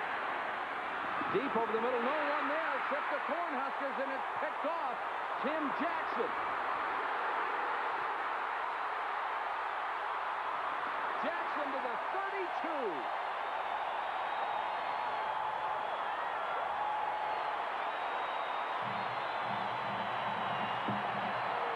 A 55-yard return.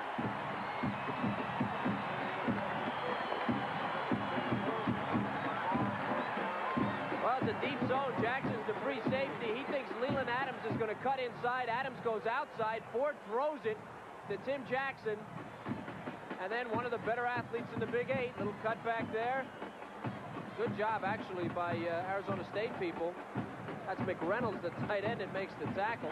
That's his second interception tonight. And meanwhile, ever since that play, Larry Marmee has been letting one of the officials really have it on the sideline. He is still incensed over what had happened a couple of plays before that. Well, the reason he is because that put his team in a position where they had no other choice but to throw downfield, and that was the result of the interception. Big break for Nebraska. Third turnover by Arizona State. 2:38 to go, third quarter. Huskers at the Sun Devil 32. Clark inside the 30 to about the 27-yard line. Brian Hooks, number 95, was in on the stop. Number 70, Doug Glazer, 6'7", 295, takes the freshman Collins for a ride. Collins, again, too high, and you don't get high against 295-pound Nebraska linemen. Clark, 20 carries, 110 yards, the first Nebraska back over 100 yards this season. Second and 4. Clark again. Got a couple of great blocks down the sideline, first down. Joseph drove him out of bounds. Joseph coming off a severe knee injury. They don't know if he'll play like he did before he was hurt. He says if he doesn't play pro football, thinks he's got a shot at baseball. And that was Tingstad over there. This is tough. When your offense is hampered the way Arizona State's offense is hampered, and they don't get in after being close, it can be tough mentally defensively. Sure could. First down at the 17. Tyrese Knox picks up 7. Joseph made the tackle again as Knox got down to the 10-yard line. Okay, no secret here. Nebraska just pounding them now. Again, we're going to go to Glazer, number 70. And again, it's Collins getting a ride. He's got to learn to get off that block. That can be very demoralizing. How do you do that? Well, you've got to deliver a blow. That's tough to do against a 295-pounder and get rid of him without having him push you off the ball, and you need to be low to do it. 2nd and 3. Cornhuskers.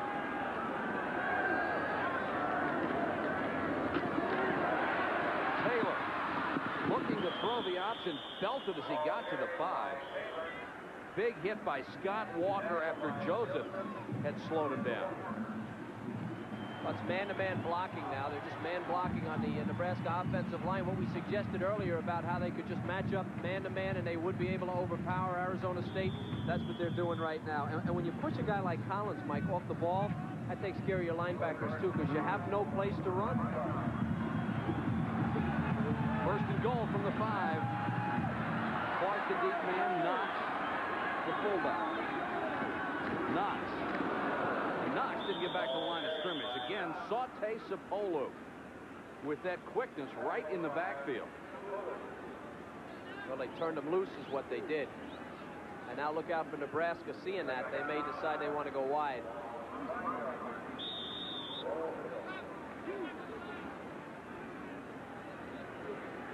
Second and goal from the 5. 29 seconds to go, 3rd period. Nebraska up by 14, bidding for more. Taylor on the option, lost the yard. LeDuc was waiting for him, and Taylor slipped as he tried to make the cut. So flashes of outstanding defense shown by Arizona State tonight. Well, they're selling out a little bit, Mike. They have Sapullo coming hard on the last play. Now see what they do. They want to go in, so they have him crashing inside to protect the inside. And LeDuc, no thought of pass coverage here. They're coming to get him. And that's the end of the 3rd period of play from Lincoln, Nebraska. Tom Osborne going for his 150th win. He's up by 14.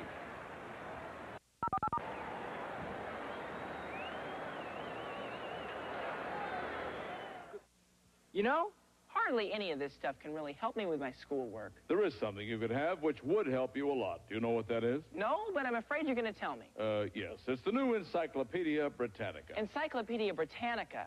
Now you tell me. I've got a report due tomorrow. On what? On the exploration of space. Take a look at this. From the first beeps of Sputnik to the triumph of the Apollo moon landing. All right. Well, since this has turned out to be a Britannica commercial, I guess you're going to tell me how somebody could get a set. Actually, I thought I might, yeah. And I suppose you're going to throw one of those 800 numbers up on the screen. Am I right? Might as well.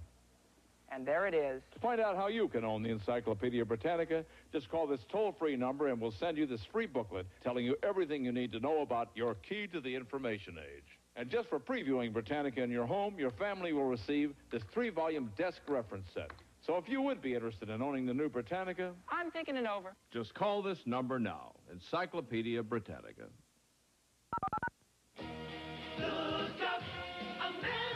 From back east to out west to your 1,500 Jeep Eagle dealers, heading into our 2nd successful year and celebrating with $750 cash back on Eagle Premier, named Best Domestic 4-Door Sedan in America, and big savings on Jeep Cherokee, 4x4 of the year for the 2nd time.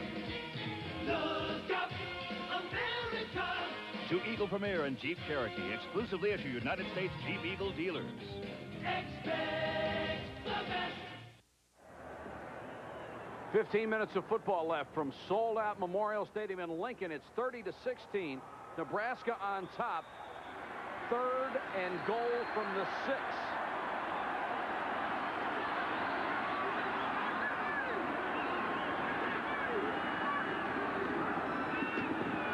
Quarterback draw to the outside, Taylor. And they stopped him at the 1-yard line.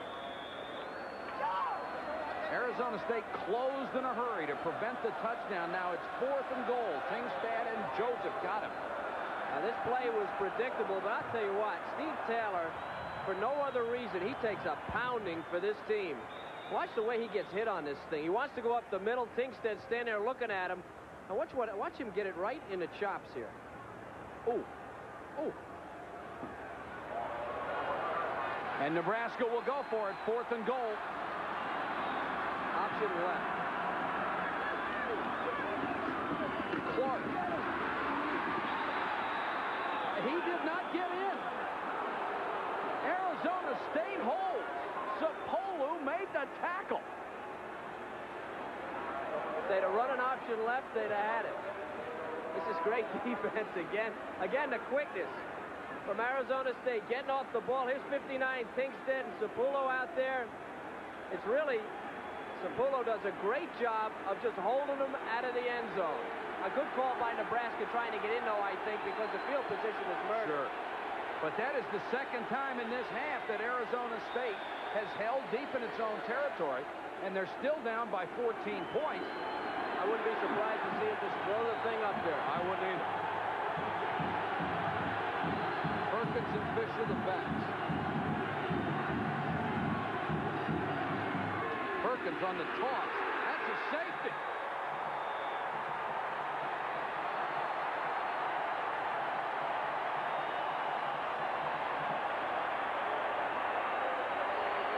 John Marco, number 93, and Leroy Etienne, 47, combined on the tackle. And when you've got something that takes that much time in your own end zone, you're taking a chance. Well, you hit it on the head, Mike. A very easy play to read out of the eye of the toss sweep. Watch how long the fullback's coming. You know the tailback's coming. And so is the whole defense coming. All the red shirts. Fullback never got any penetration or a block, and the tailback was dead beat. That is a crusher for Arizona State after that great defensive stand. We've got a timeout in a 16-point game. Imagine you were a car. What would you be? You'd be a sports car. You'd be quick, agile. You'd be turbocharged. And of course, you'd be a Porsche. See your local authorized Porsche dealer. $1 million computers like these weren't built to withstand hard knocks. So when they wanted to move them cross-country, they called United Van Lines. This rare 19th century painting is too fragile for ordinary transportation, so they called United Van Lines. And when Kevin Anderson's family needed someone to move the things they treasured most, they called United Van Lines. Whether it's a computer, a priceless work of art, or an equally priceless outfielder's glove, the quality shows in every move we make. McDonald's invites you to be part of the U.S. Olympic team. He needs a perfect 10. When you play McDonald's when the U.S. wins, you win Olympic game. He approaches the handstand. When the U.S. wins a medal in the event on your game piece, you win too. Win a Big Mac, regular fries, or medium soft drink. Or you could instantly win Reebok sports gear or an RCA big screen television. And you can too, because when the U.S. wins, you win. The good time, great taste of McDonald's. Tonight's game is being brought to you by your local authorized Porsche dealer, by United Van Lines, where the quality shows in every move we make, and by the good time, great taste of McDonald's.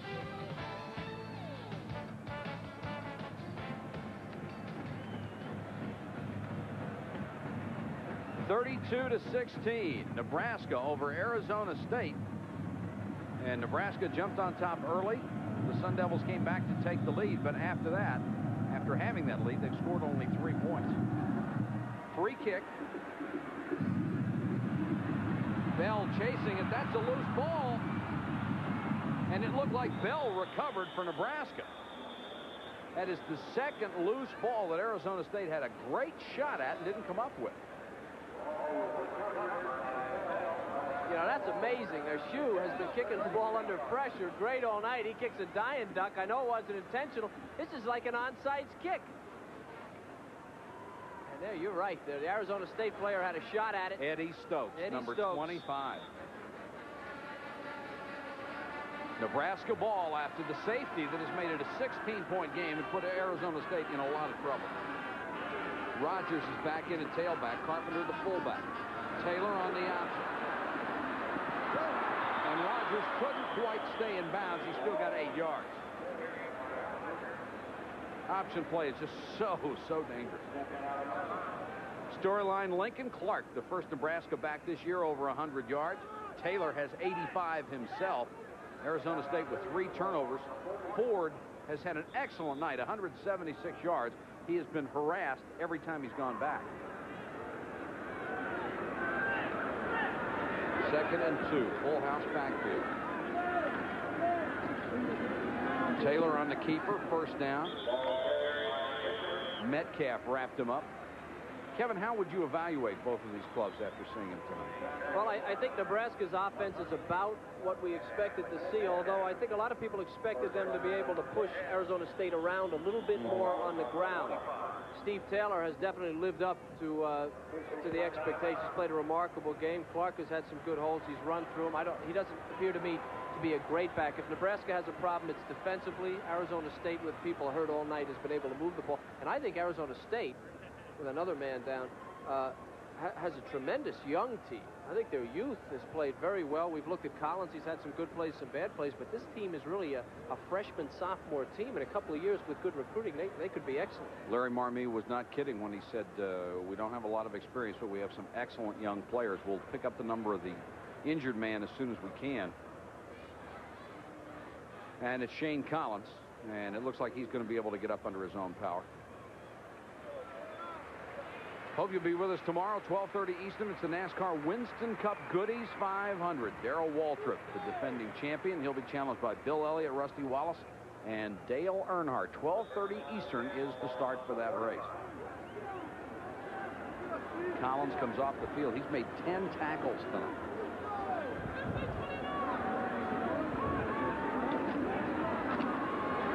Taylor gives it off to Rogers.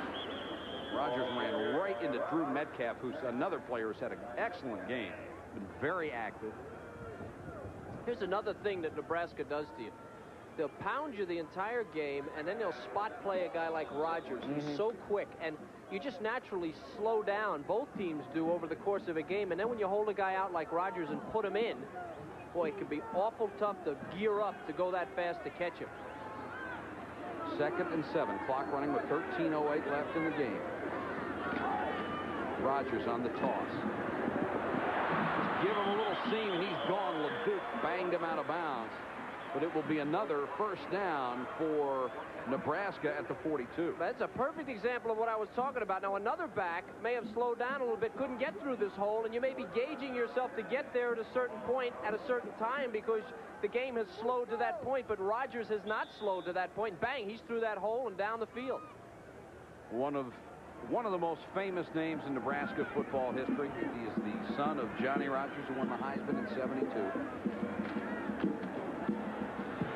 Fullback this time, Carpenter, dragged down as he reached the 35-yard line. Nebraska doing an excellent job right now of working on the clock, as well as possibly going for some points that could wrap it up.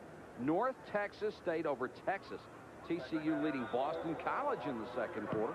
Northern Illinois and Minnesota, that's a halftime score. Hawaii had a great year so far. They're tied with Utah. If North Texas State beats Texas, that will be a crushing blow to the Texas program. It's a very proud program down there. They will not stand for that. Bell goes in motion just before the snap. Taylor on the option. LeDuc again, the man to force him out of bounds along with Hubley. Another thing about late in the game, it's a lot more difficult to run laterally than it is to run straight ahead. And what Nebraska is doing now, and you can bet it's planned, is they're running the ball laterally because they know that puts a lot of pressure on your groin and those muscles going sideways. And I'll tell you, you get really tired running laterally. Nebraska taking advantage of Arizona State that way. Steve Taylor has gained 111 yards rushing. He's had a miserable night passing. 2 out of 9 for 17 yards. But fortunately for Nebraska, he hasn't needed that phase of the game.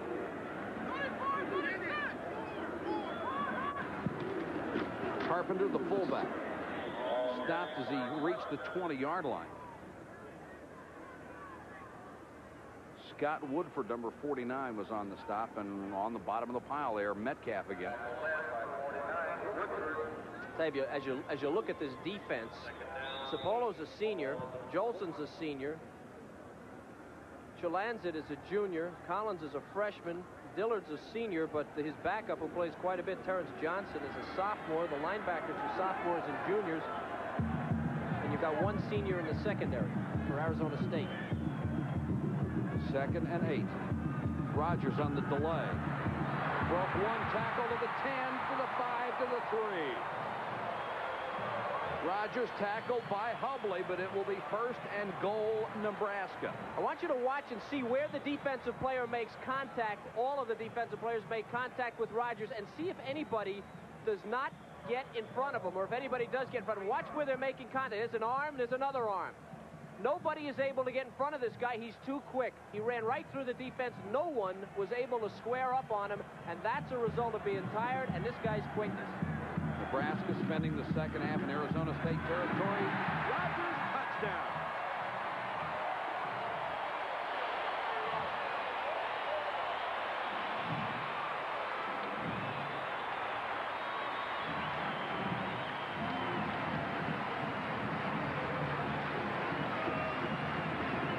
And a valiant effort by Arizona State, but they've just been worn down by Nebraska. Well, all you can say here is we have liftoff, and we have a touchdown. 38-16 Nebraska.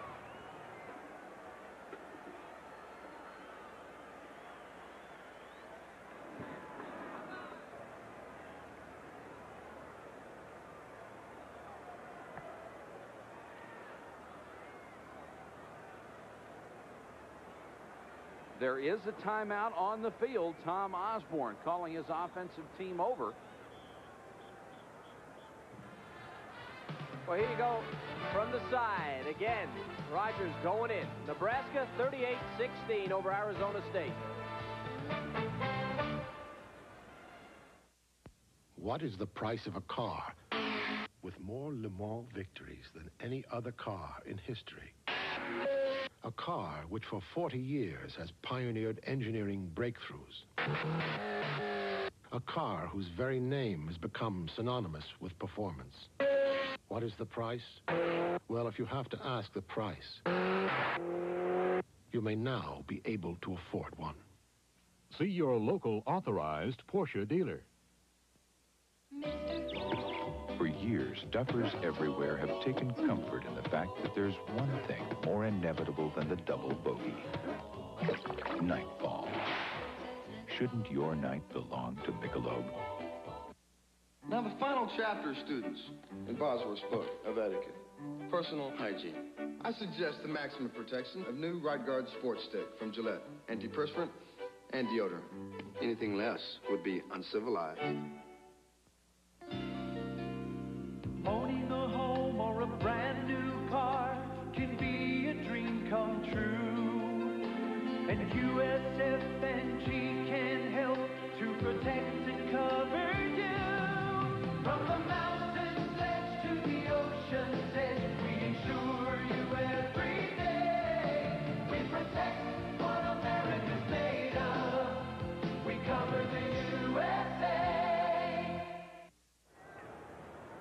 38-16, Nebraska over Arizona State. 11-11 to go in the ball game, and Nebraska comes out to go for two.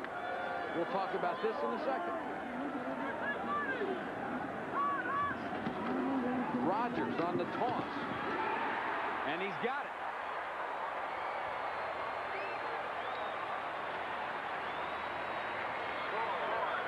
And it's 40-16. Well, I tell you, this kid's 5'7", 170 pounds. He looks like Ironhead Hayward here. Watch him put his head down and go right through the linebacker Tinkstead in for an extra point. It's pretty tough running from a tough kid. Rogers with the two-pointer. When you talk about Nebraska greats, there was none greater than number 20, the first one, Johnny Rogers.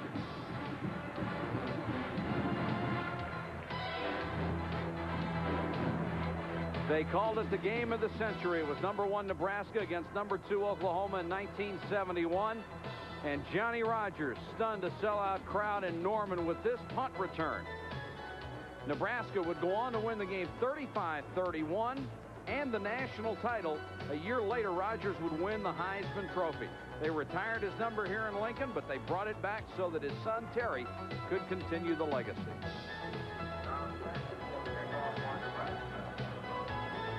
And now, Kevin, since you are the analyst, let me ask you, why would you go for two after leading 38-16? Well, practice, and maybe because it's three 8-point scores. Maybe that's the reason.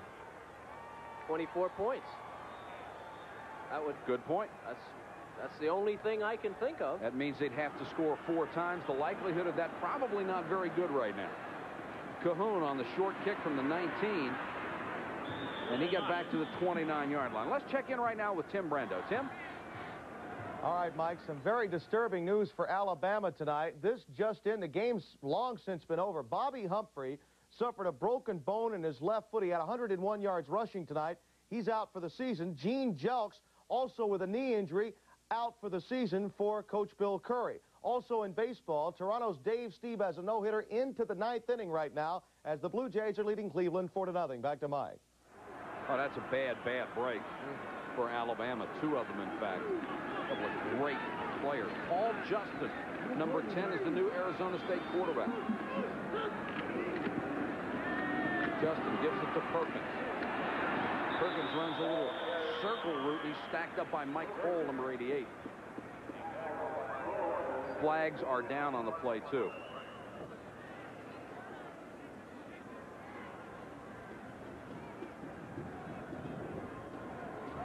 And the penalty will go against Arizona State. Of course, that Alabama report that Tim just gave us.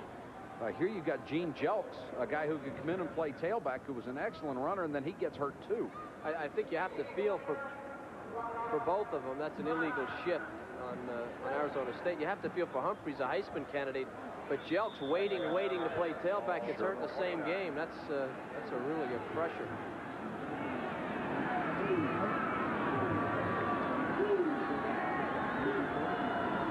Justin, here comes the blitz. And there goes Justin back at the 22-yard line. Bruce Pickens, number 38, was in the crowd that brought him down. Pickens, a transfer from Coffeyville Junior College. Been talking about the tight end and the lack of a tight end. Now, again, I don't want to pick on McReynolds. He's a young kid.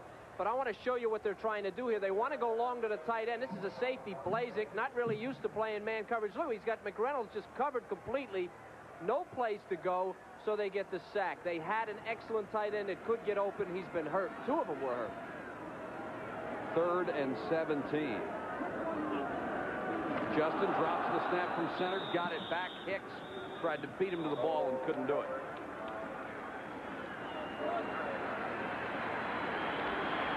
Arizona State will have to kick it away. Justin, only a sophomore.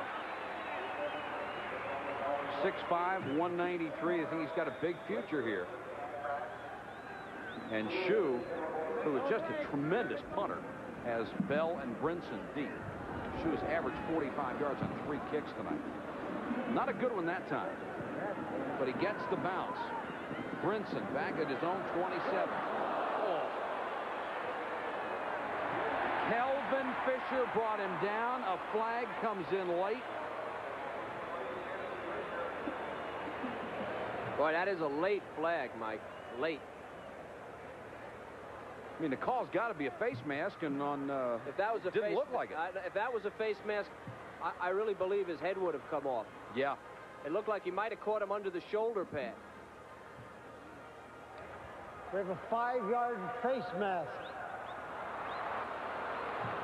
See if we can see it. All right. Number one, you have to be awful strong to do this. Let's see where his hand.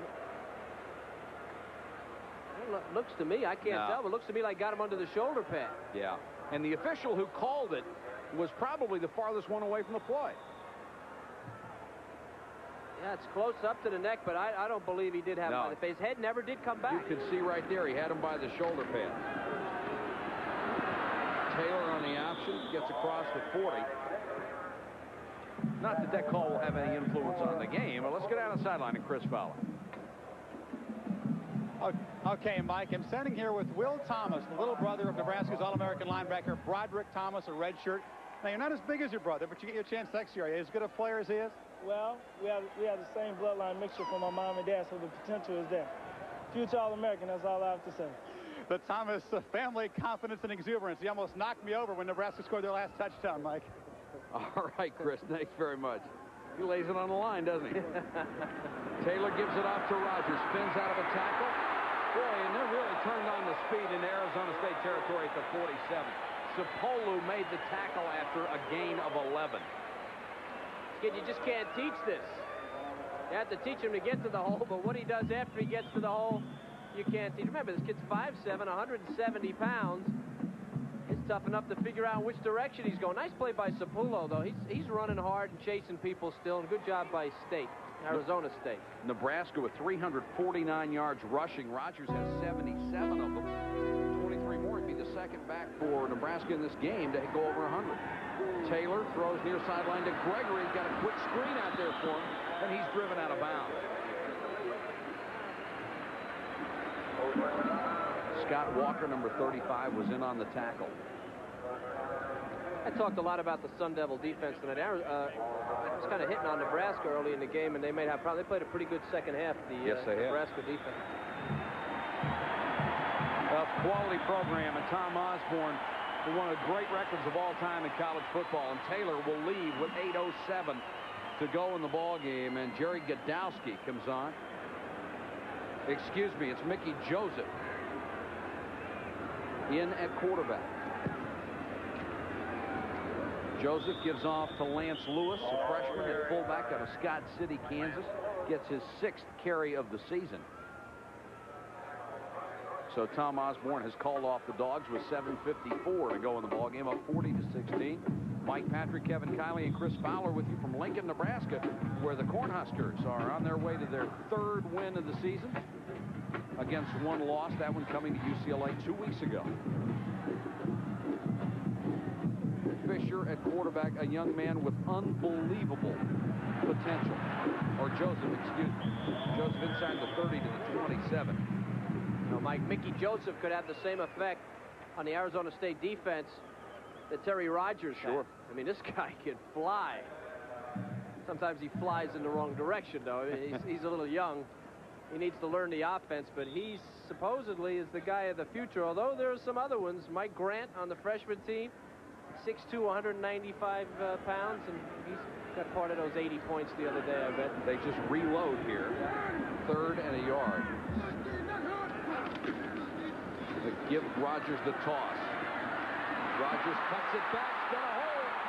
15-yard line down to the 10, chased down by Dillard, and Dillard showed some speed to make that tackle on Rogers. You have to wait your turn to play offensive line here. Bill Babora has number 69. He's a backup. He's in the game. And Terry Rogers, he finds him on the outside. Rogers cuts back. There it is. Nice block on the corner by Babora, and Rogers coming up, picking up good yardage. Credit Bill Babora with an excellent block. Clock down to 6.5 minutes left in the game. 1st and 10, Nebraska. Leotis Flowers into the ball game. The new tailback, Flowers to the 6. In on the tackle again, 47, Drew Metcalf, 99, Tim Landers. Everybody's got style. Leotis is no different. Takes a little turn in the other way. I don't know what I'd think if I was playing defense. Looks like he was leaving. Yeah, he said, oh, wait a minute. That was great. He did correct himself in time, though. 5'11", 195. That's as nifty a counter move as you'll ever see.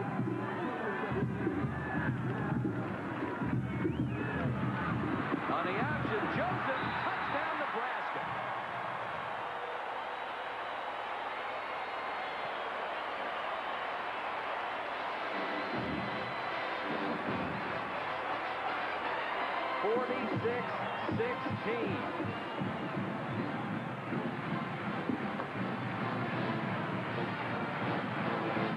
You know, when you get tired, there's not a whole lot you can do. Watch number 48 for Arizona State, Jeff Malstead. Watch him fall down when Joseph gets close to him. Whoop. From there on, it's clear sailing, and Joseph is in there. Barrios with a point after. 47-16 Nebraska. 5 minutes, 42 seconds to go. The chance of an upset on the Arizona State sideline is over.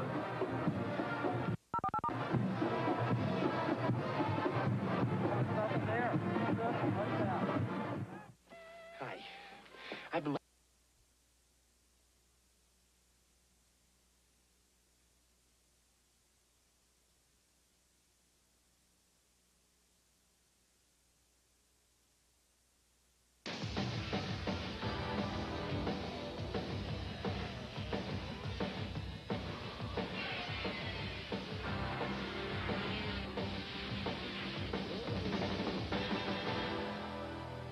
At Porsche, we don't let you buy a car unless we've test-driven it first.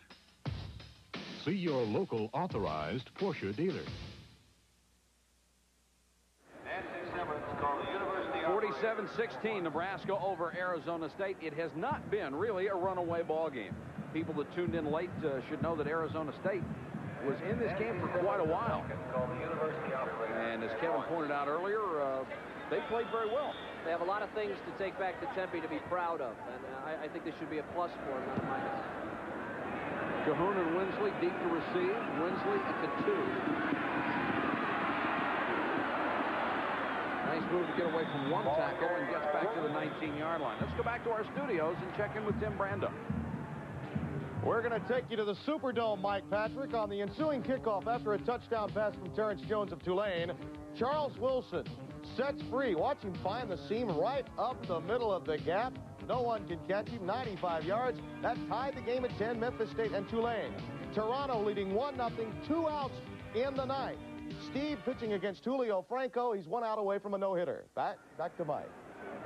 Thank you, Tim. Arizona State ball at the 19-yard line. 5:36 to go in the game. And a gain of a yard for Cahoon. Some of the earlier scores today of major ball games that we'll have a chance to talk about a little bit. Southern Cal over Oklahoma 23-7. Rodney Peete did nothing to damage his Heisman Trophy chances. And Kevin, after seeing Oklahoma, I think we saw that one coming. Well, not a surprise. Oklahoma's got young people defensively, a great program, but they can be stopped by strong, quick people. USC had them. So yeah, I think that game could have been a pick. Cahoon across the 20-25, broke a couple of tackles, driven out of bounds to the 27-yard line. This game may have surprised some people, but if you had seen South Carolina and Georgia before, really shouldn't have been a surprise. It was talk about mismatches in basketball and matchups. This was a great matchup for South Carolina. It was a game of matchups. South Carolina's great passing offense with Todd Ellis against a Georgia team that really did not play very good pass defense. So, and of course, Carolina's defense plays that 8-man line and had the people capable of stopping Georgia's great running attack. Game was in South Carolina. 3rd and 2 for the Sun Devils here in Lincoln. Fisher, the fullback, has the first down, running hard across the 35 to about the 37-yard line. That will be a first down for the Sun Devils. And the big game in the East, Pitt and Ohio State. The Mountaineers, the new beast of the East. Yeah, well, I said last week that I thought West Virginia is where Pittsburgh wants to go. They have a very similar team, but Pittsburgh is a lot younger than West Virginia, and I think maturity was the difference in that game in Pitt. Here's Winsley breaking into the secondary across midfield down to the 46-yard line. Mark Blazek made the stop.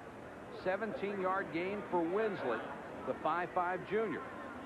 Well, you can give me Winsley any team that I ever put together. I'll take David Winsley, 193 pounds. This guy's played a whale of a game, and there's a lot of pluses, as I said, for Arizona State. In a couple of years, this could be a powerhouse. They've got great young people. Winsley, a junior.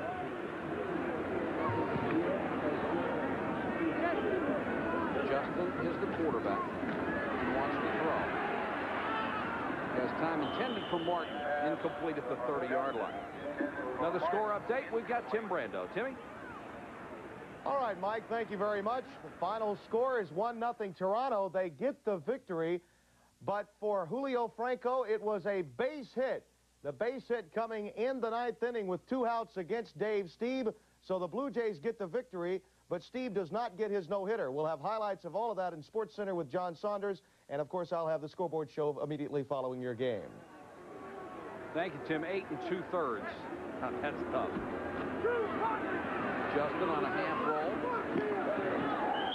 It's complete near a first down to Lynn James.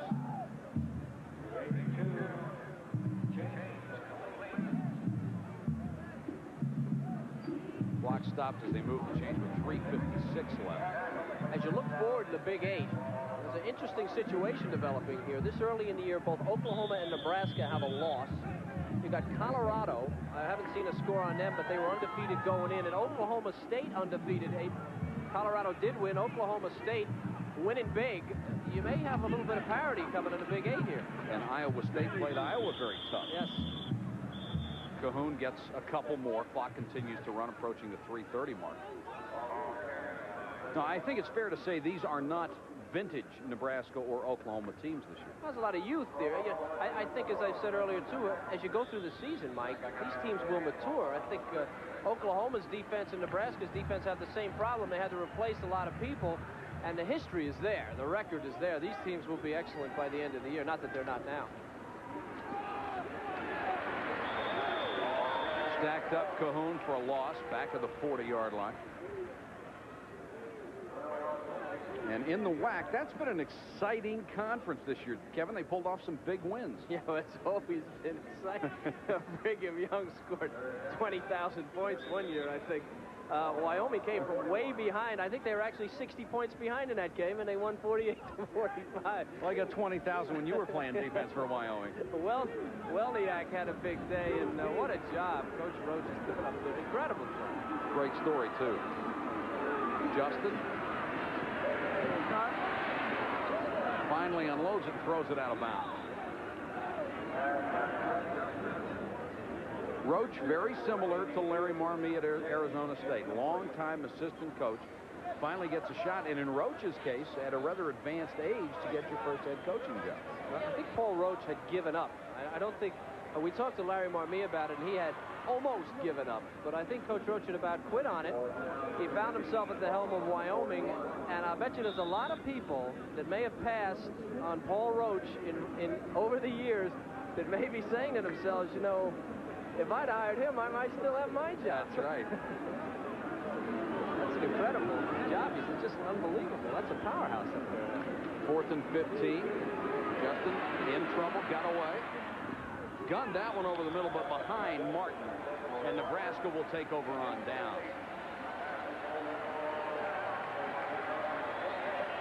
Tough spot for a backup quarterback. As you're looking, he's unhappy. He has a right to be unhappy. It's tough when they're laying their ears back and they're coming, trying to lay your ears back for you.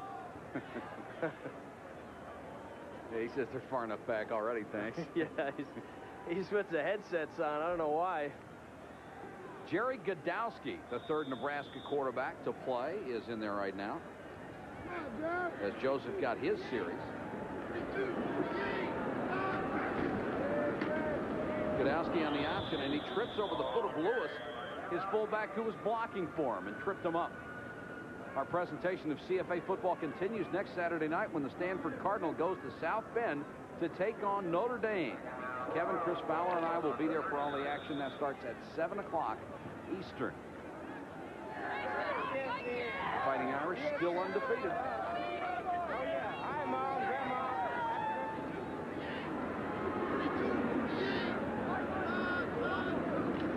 1:48 to go in the game. Rogers on the toss. Again, a big hole. Rogers with great balance and speed gets down to the 45. Well, he's going to be tough. You wonder why Terry Rogers is running so hard. You know what he's playing for here? He's playing for a starting spot on the University of Nebraska football team, and I'm sure based on his dad's history that he will not settle for anything less. That's a great run.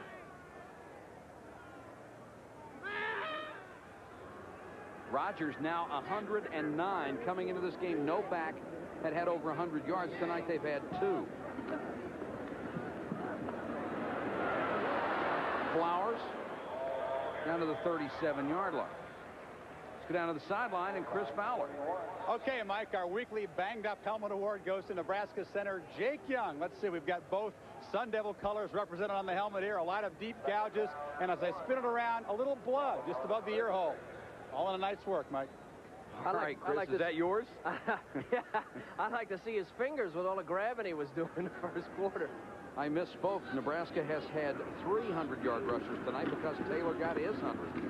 Lewis, the fullback, down to the 35. Clock continues to run at 47 seconds.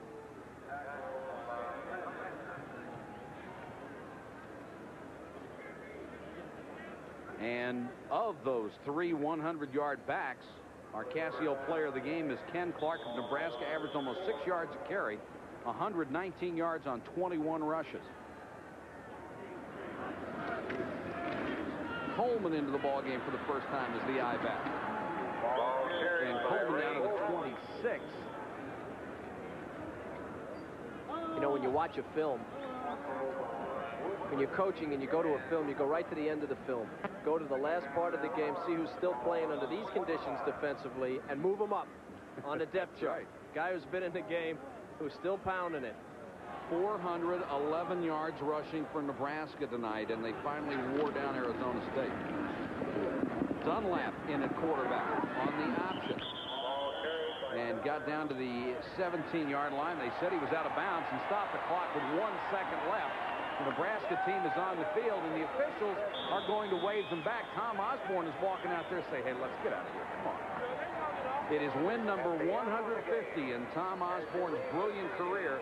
And now Osborne and the Huskers are going to keep coming anyway, and it's over. Kevin, it was 150 wins in his career for Tom Osborne. It's certainly not the greatest team he's ever had, but they'll do just fine. You know, Tom Osborne's record speaks for itself, Mike. I don't think he needs to be defended, or he really doesn't even need kudos. All you have to do is look in the record book, right. And he's there about 1 million times. For Arizona State, the people back in Tempe, I think they should be encouraged. The score is by no means an indication of the way this game went. It was a great effort by a young team that was outmanned and physically really did not match up against Nebraska. So I think both teams have a real reason to be proud of their efforts. And down the road, we'll see Nebraska in the Big 8, and we'll see Arizona State. I think next year they will come to probably national prominence, if not the year after. They have excellent young people. Final score from Lincoln: Nebraska 47, Arizona State 16. Nebraska goes to 3-1. Arizona State to 2-1. For Kevin Kiley and Chris Fowler, Mike Patrick, thanks for watching. Let's go back to Tim Brandon. All right, Michael, thank you very much. And 47-16, the final. The Cornhuskers get the win. And we've got a lot to cover here on our college football scoreboard show, all the way up until 11 p.m. A miraculous finish in Columbus, Ohio, and a huge upset in Happy Valley as Penn State went down to Rutgers. But the biggest story of this night is a story that broke late after Alabama demolished Vanderbilt by a score of 44-10. This story did not run on the wire systems until a very short time ago. Bobby Humphrey, truly a Heisman candidate. In fact, today he rushed for 101 yards. He has apparently broken a bone in his left foot. The sports information director there, Steve Townsend, says we're going to wait until tomorrow, but it does appear as if Humphrey will be out for the remainder of the season. You'll recall he was on crutches prior to the start of the season. He had already had all kinds of injuries going into the beginning of this year. Also, Gene Jelks, who had a 37-yard punt return and likely would have been the candidate to replace Humphrey in the backfield. He had already been converted into a defensive backfield position. He has a knee injury that will cost him, apparently, the remainder of the year. So a number of injuries for Bill Curry. He lost his quarterback just a week ago, you'll recall. So all of that happening to Alabama in the postmortem of that victory over Vanderbilt. Now, let's quickly update you on some other scores. A major, major score here. Oklahoma State. Yeah, they were favored in this game, but only by a field goal. 52-15, they're beating Texas A&M. A couple of questions, maybe. A&M had a couple of weeks off. Perhaps they got stale, the probation. Has this team chunked it in? You never know. But the Cowboys are winning for Pat Jones, 52-15. North Texas, the Mean Green, 21-14 over the Texas Longhorns. Now remember, North Texas, Division I AA's #1 team, had already beaten Texas Tech. Looks like a surprise, but maybe not as much of a surprise as some could think. Boston College and TCU, this game now at halftime. The Horned Frogs of Coach Jim Wacker have a 10-3 lead. Texas Tech and Baylor. We already mentioned what the Mean Green did to Texas Tech. Look what's happening to Baylor. Grant Taft's team going down 23-0. Billy Joe Tolliver, a 35-yard touchdown pass in that game. UTEP and the Tulsa Golden Hurricane, the Miners, with a 3-point lead over Tulsa. That game now in the fourth quarter. Memphis State and Tulane, a 95-yard kick return that we showed you in the waning moments of that Nebraska game. It's now tied at 10 in the third quarter. The Citadel, the Black Knights of the Ashley River, pull one out against the Middies, 42-35 today. D. Brown, a 6-yard run. Adrian Johnson, a 1-yard run, the key there to win the ball game. North Carolina State and Maryland, 30-26 the final in this ball game. NC State had blown them out just a year ago. And we've got a lot more yet to come in our college football scoreboard show. We're with you all the way up until 11 o'clock when Sports Center gets here. Pino Cook will join me. We'll have a lot more when we come back.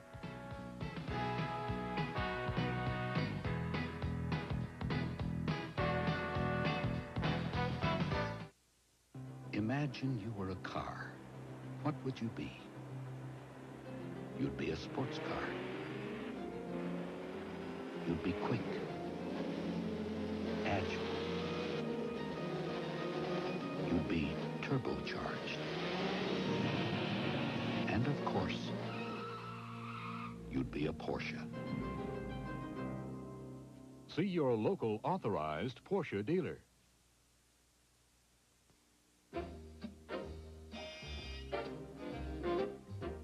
Someday, when I'm awfully low, when the world is cold, I will feel a glow just thinking of you in the way you look tonight. Lovely, don't you ever change, 'cause I love you just the way you look tonight. One taste will tell you why. Just the way you look tonight. The night belongs to Michelob. He loves baseball. Could have been the start, except I couldn't hit. Or catch. Or pitch. I watch a good game. What a gift. And Kraft can help you with this great baseball watching sandwich. You take roast beef slices and heat them in Kraft barbecue sauce, put them on hard roll and top with slices of Velveeta. That's good food and good food ideas from Kraft. He's so athletic.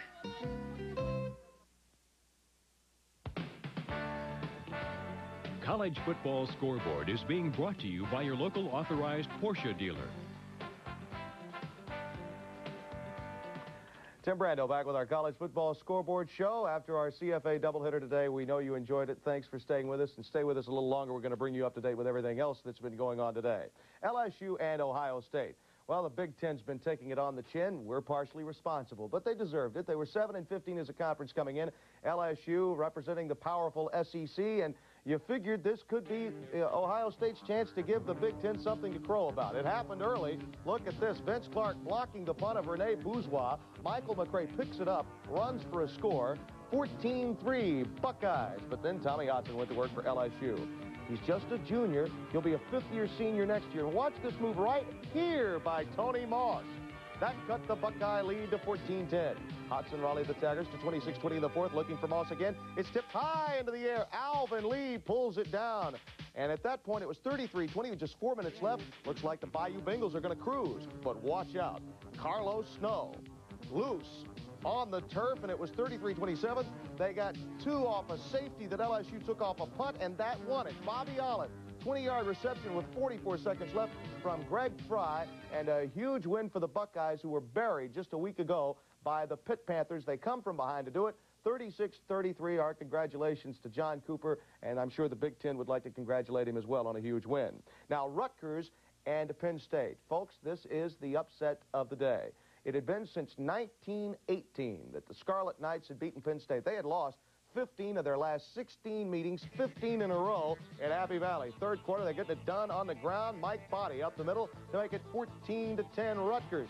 Still in the third. Body again, barreling off a couple of would-be tacklers. Now it's sheer speed, and it's 21-10. Rutgers up. Still in the third. Penn State ball at the Rutgers 47. Big play here. Tom Bill, the quarterback, he's been in and out of the lineup. He fumbles after being sacked. He's out of the game. He hurt his knee. He's out for the remainder of the contest. Enter freshman, highly heralded, out of New Jersey, Tony Saka, in at quarterback right here for Penn State. Now he does the right thing. He handles it to Gary Brown, and he does the rest. Tough 4-yard run to make it 21-16. The 2-point conversion fails. Under a minute left. Penn State with 4 shots inside the 3. The young freshman had just missed an open receiver on 3rd down. Now on 4th down. Looking, throwing. Outstanding defense there by the Scarlet Knights. No penalty in the end zone. In fact, maybe not enough penalties for Joe Paterno today, as his student Dick Anderson pulls off the upset win. That's about as badly appreciated game as I've been in a long, long time. They lost. It seemed like nobody was in control of the game. So much indecision. They looked hesitant. It looked like they weren't ready for the game either. And without getting into any specific calls, because I don't think the bad officiating bothered us any more than it bothered Rutgers. And I mean, it was not the result of it had nothing to do with the outcome of the game, but it just was a badly officiated football game. All right, so the final score, Rutgers 21-16 over Penn State. Bino Cook, who joins me. Boy, we've been hearing a lot of this lately. Bo Schembechler last week. We talked about split crews on College Game Day earlier today. Split crews not the problem in this game, and Paterno doing a lot of barking. Well, let's face it, Tim. A lot of strange things have happened at Penn State. Ask Alabama in 1983 and Nebraska in 82, where the end caught the pass on third down. He was in Philadelphia, and the official said he's in bounds. However, in this game, when it was 4th and 10 for Penn State, they get the first down. Even if they didn't get the first down, there would have been defensive holding. Listen, Paterno has no complaints about the officiating in that game. Well, he had 4 cracks. He had 4 cracks. He had 4 cracks. Couldn't get it in. The funny part, usually Penn State makes that. Yeah, usually. Fact, you predicted it when we were starting our game earlier in the day. If the game is 7 points or less, Joe Paterno finds a way to win. All right, let's move on now. And a huge game for the Badgers of Wisconsin against the Miami Hurricanes. Well, Wisconsin's had a tough road to hoe early this season with non-conference losses against teams not as good as Miami. But today, they got the Hurricanes, and it was tough for Miami early in this outing. Let's show you how this one developed. In the second quarter, Wisconsin's Tony Lowry blows the pitch. Bernard Clark grabs it and goes 55 yards. Touchdown, Miami. They're up 7-3. Still in the second, Miami ball. Steve Walsh throws to the end zone. Andre Brown makes the grab, 14-3 at that time. They go on to win it by a final score of 23-3.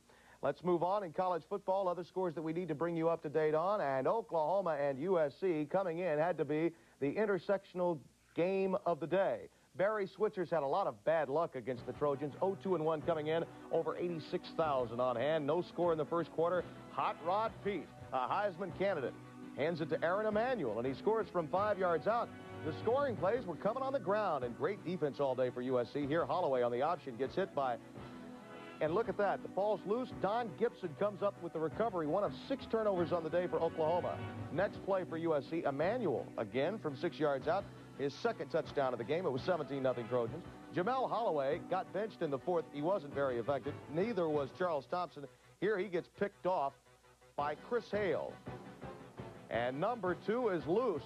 That was his second interception of the day, and it was enough said for Barry Switzer. He had seen all he needed to see as USC comes up with the victory today with a final score 23-7. Now, what this means is that Barry Switzer has a loss, Tom Osborne has a loss, and the likelihood of the Orange Bowl having the national championship at stake, at least for the moment, seems to be dwindling a bit. And for us to say that this early usually is very, very rare. Let's move on now and talk about some other games. Tennessee and Auburn. Now, the Tigers at home in Jordan-Hare Stadium against a Tennessee team that was 0-3 and a coach that's certainly in the hot seat, Johnny Majors. First quarter, Tennessee leading 3-0, and Reggie Slack hits Alexander Wright. Watch him turn on the afterburners right here. Freddie Wagan, number 14 at the top of your screen, made a great block there to shield them in. You have to block as a wide receiver in college football. That made it 7-3. In the third quarter, Auburn leading 17-6. Reggie Cobb takes the pass from Francis, buried right there by Carlo Cheatham. The recovery at the 5 that would lead to the touchdown that would ice it. Auburn goes on to win it by a final score of 38-6. The game not close. Lawyer Tillman even sat out of this game with a pulled hamstring, and he's really the #1 item in the Auburn offensive arsenal. Georgia and South Carolina, the Gamecocks are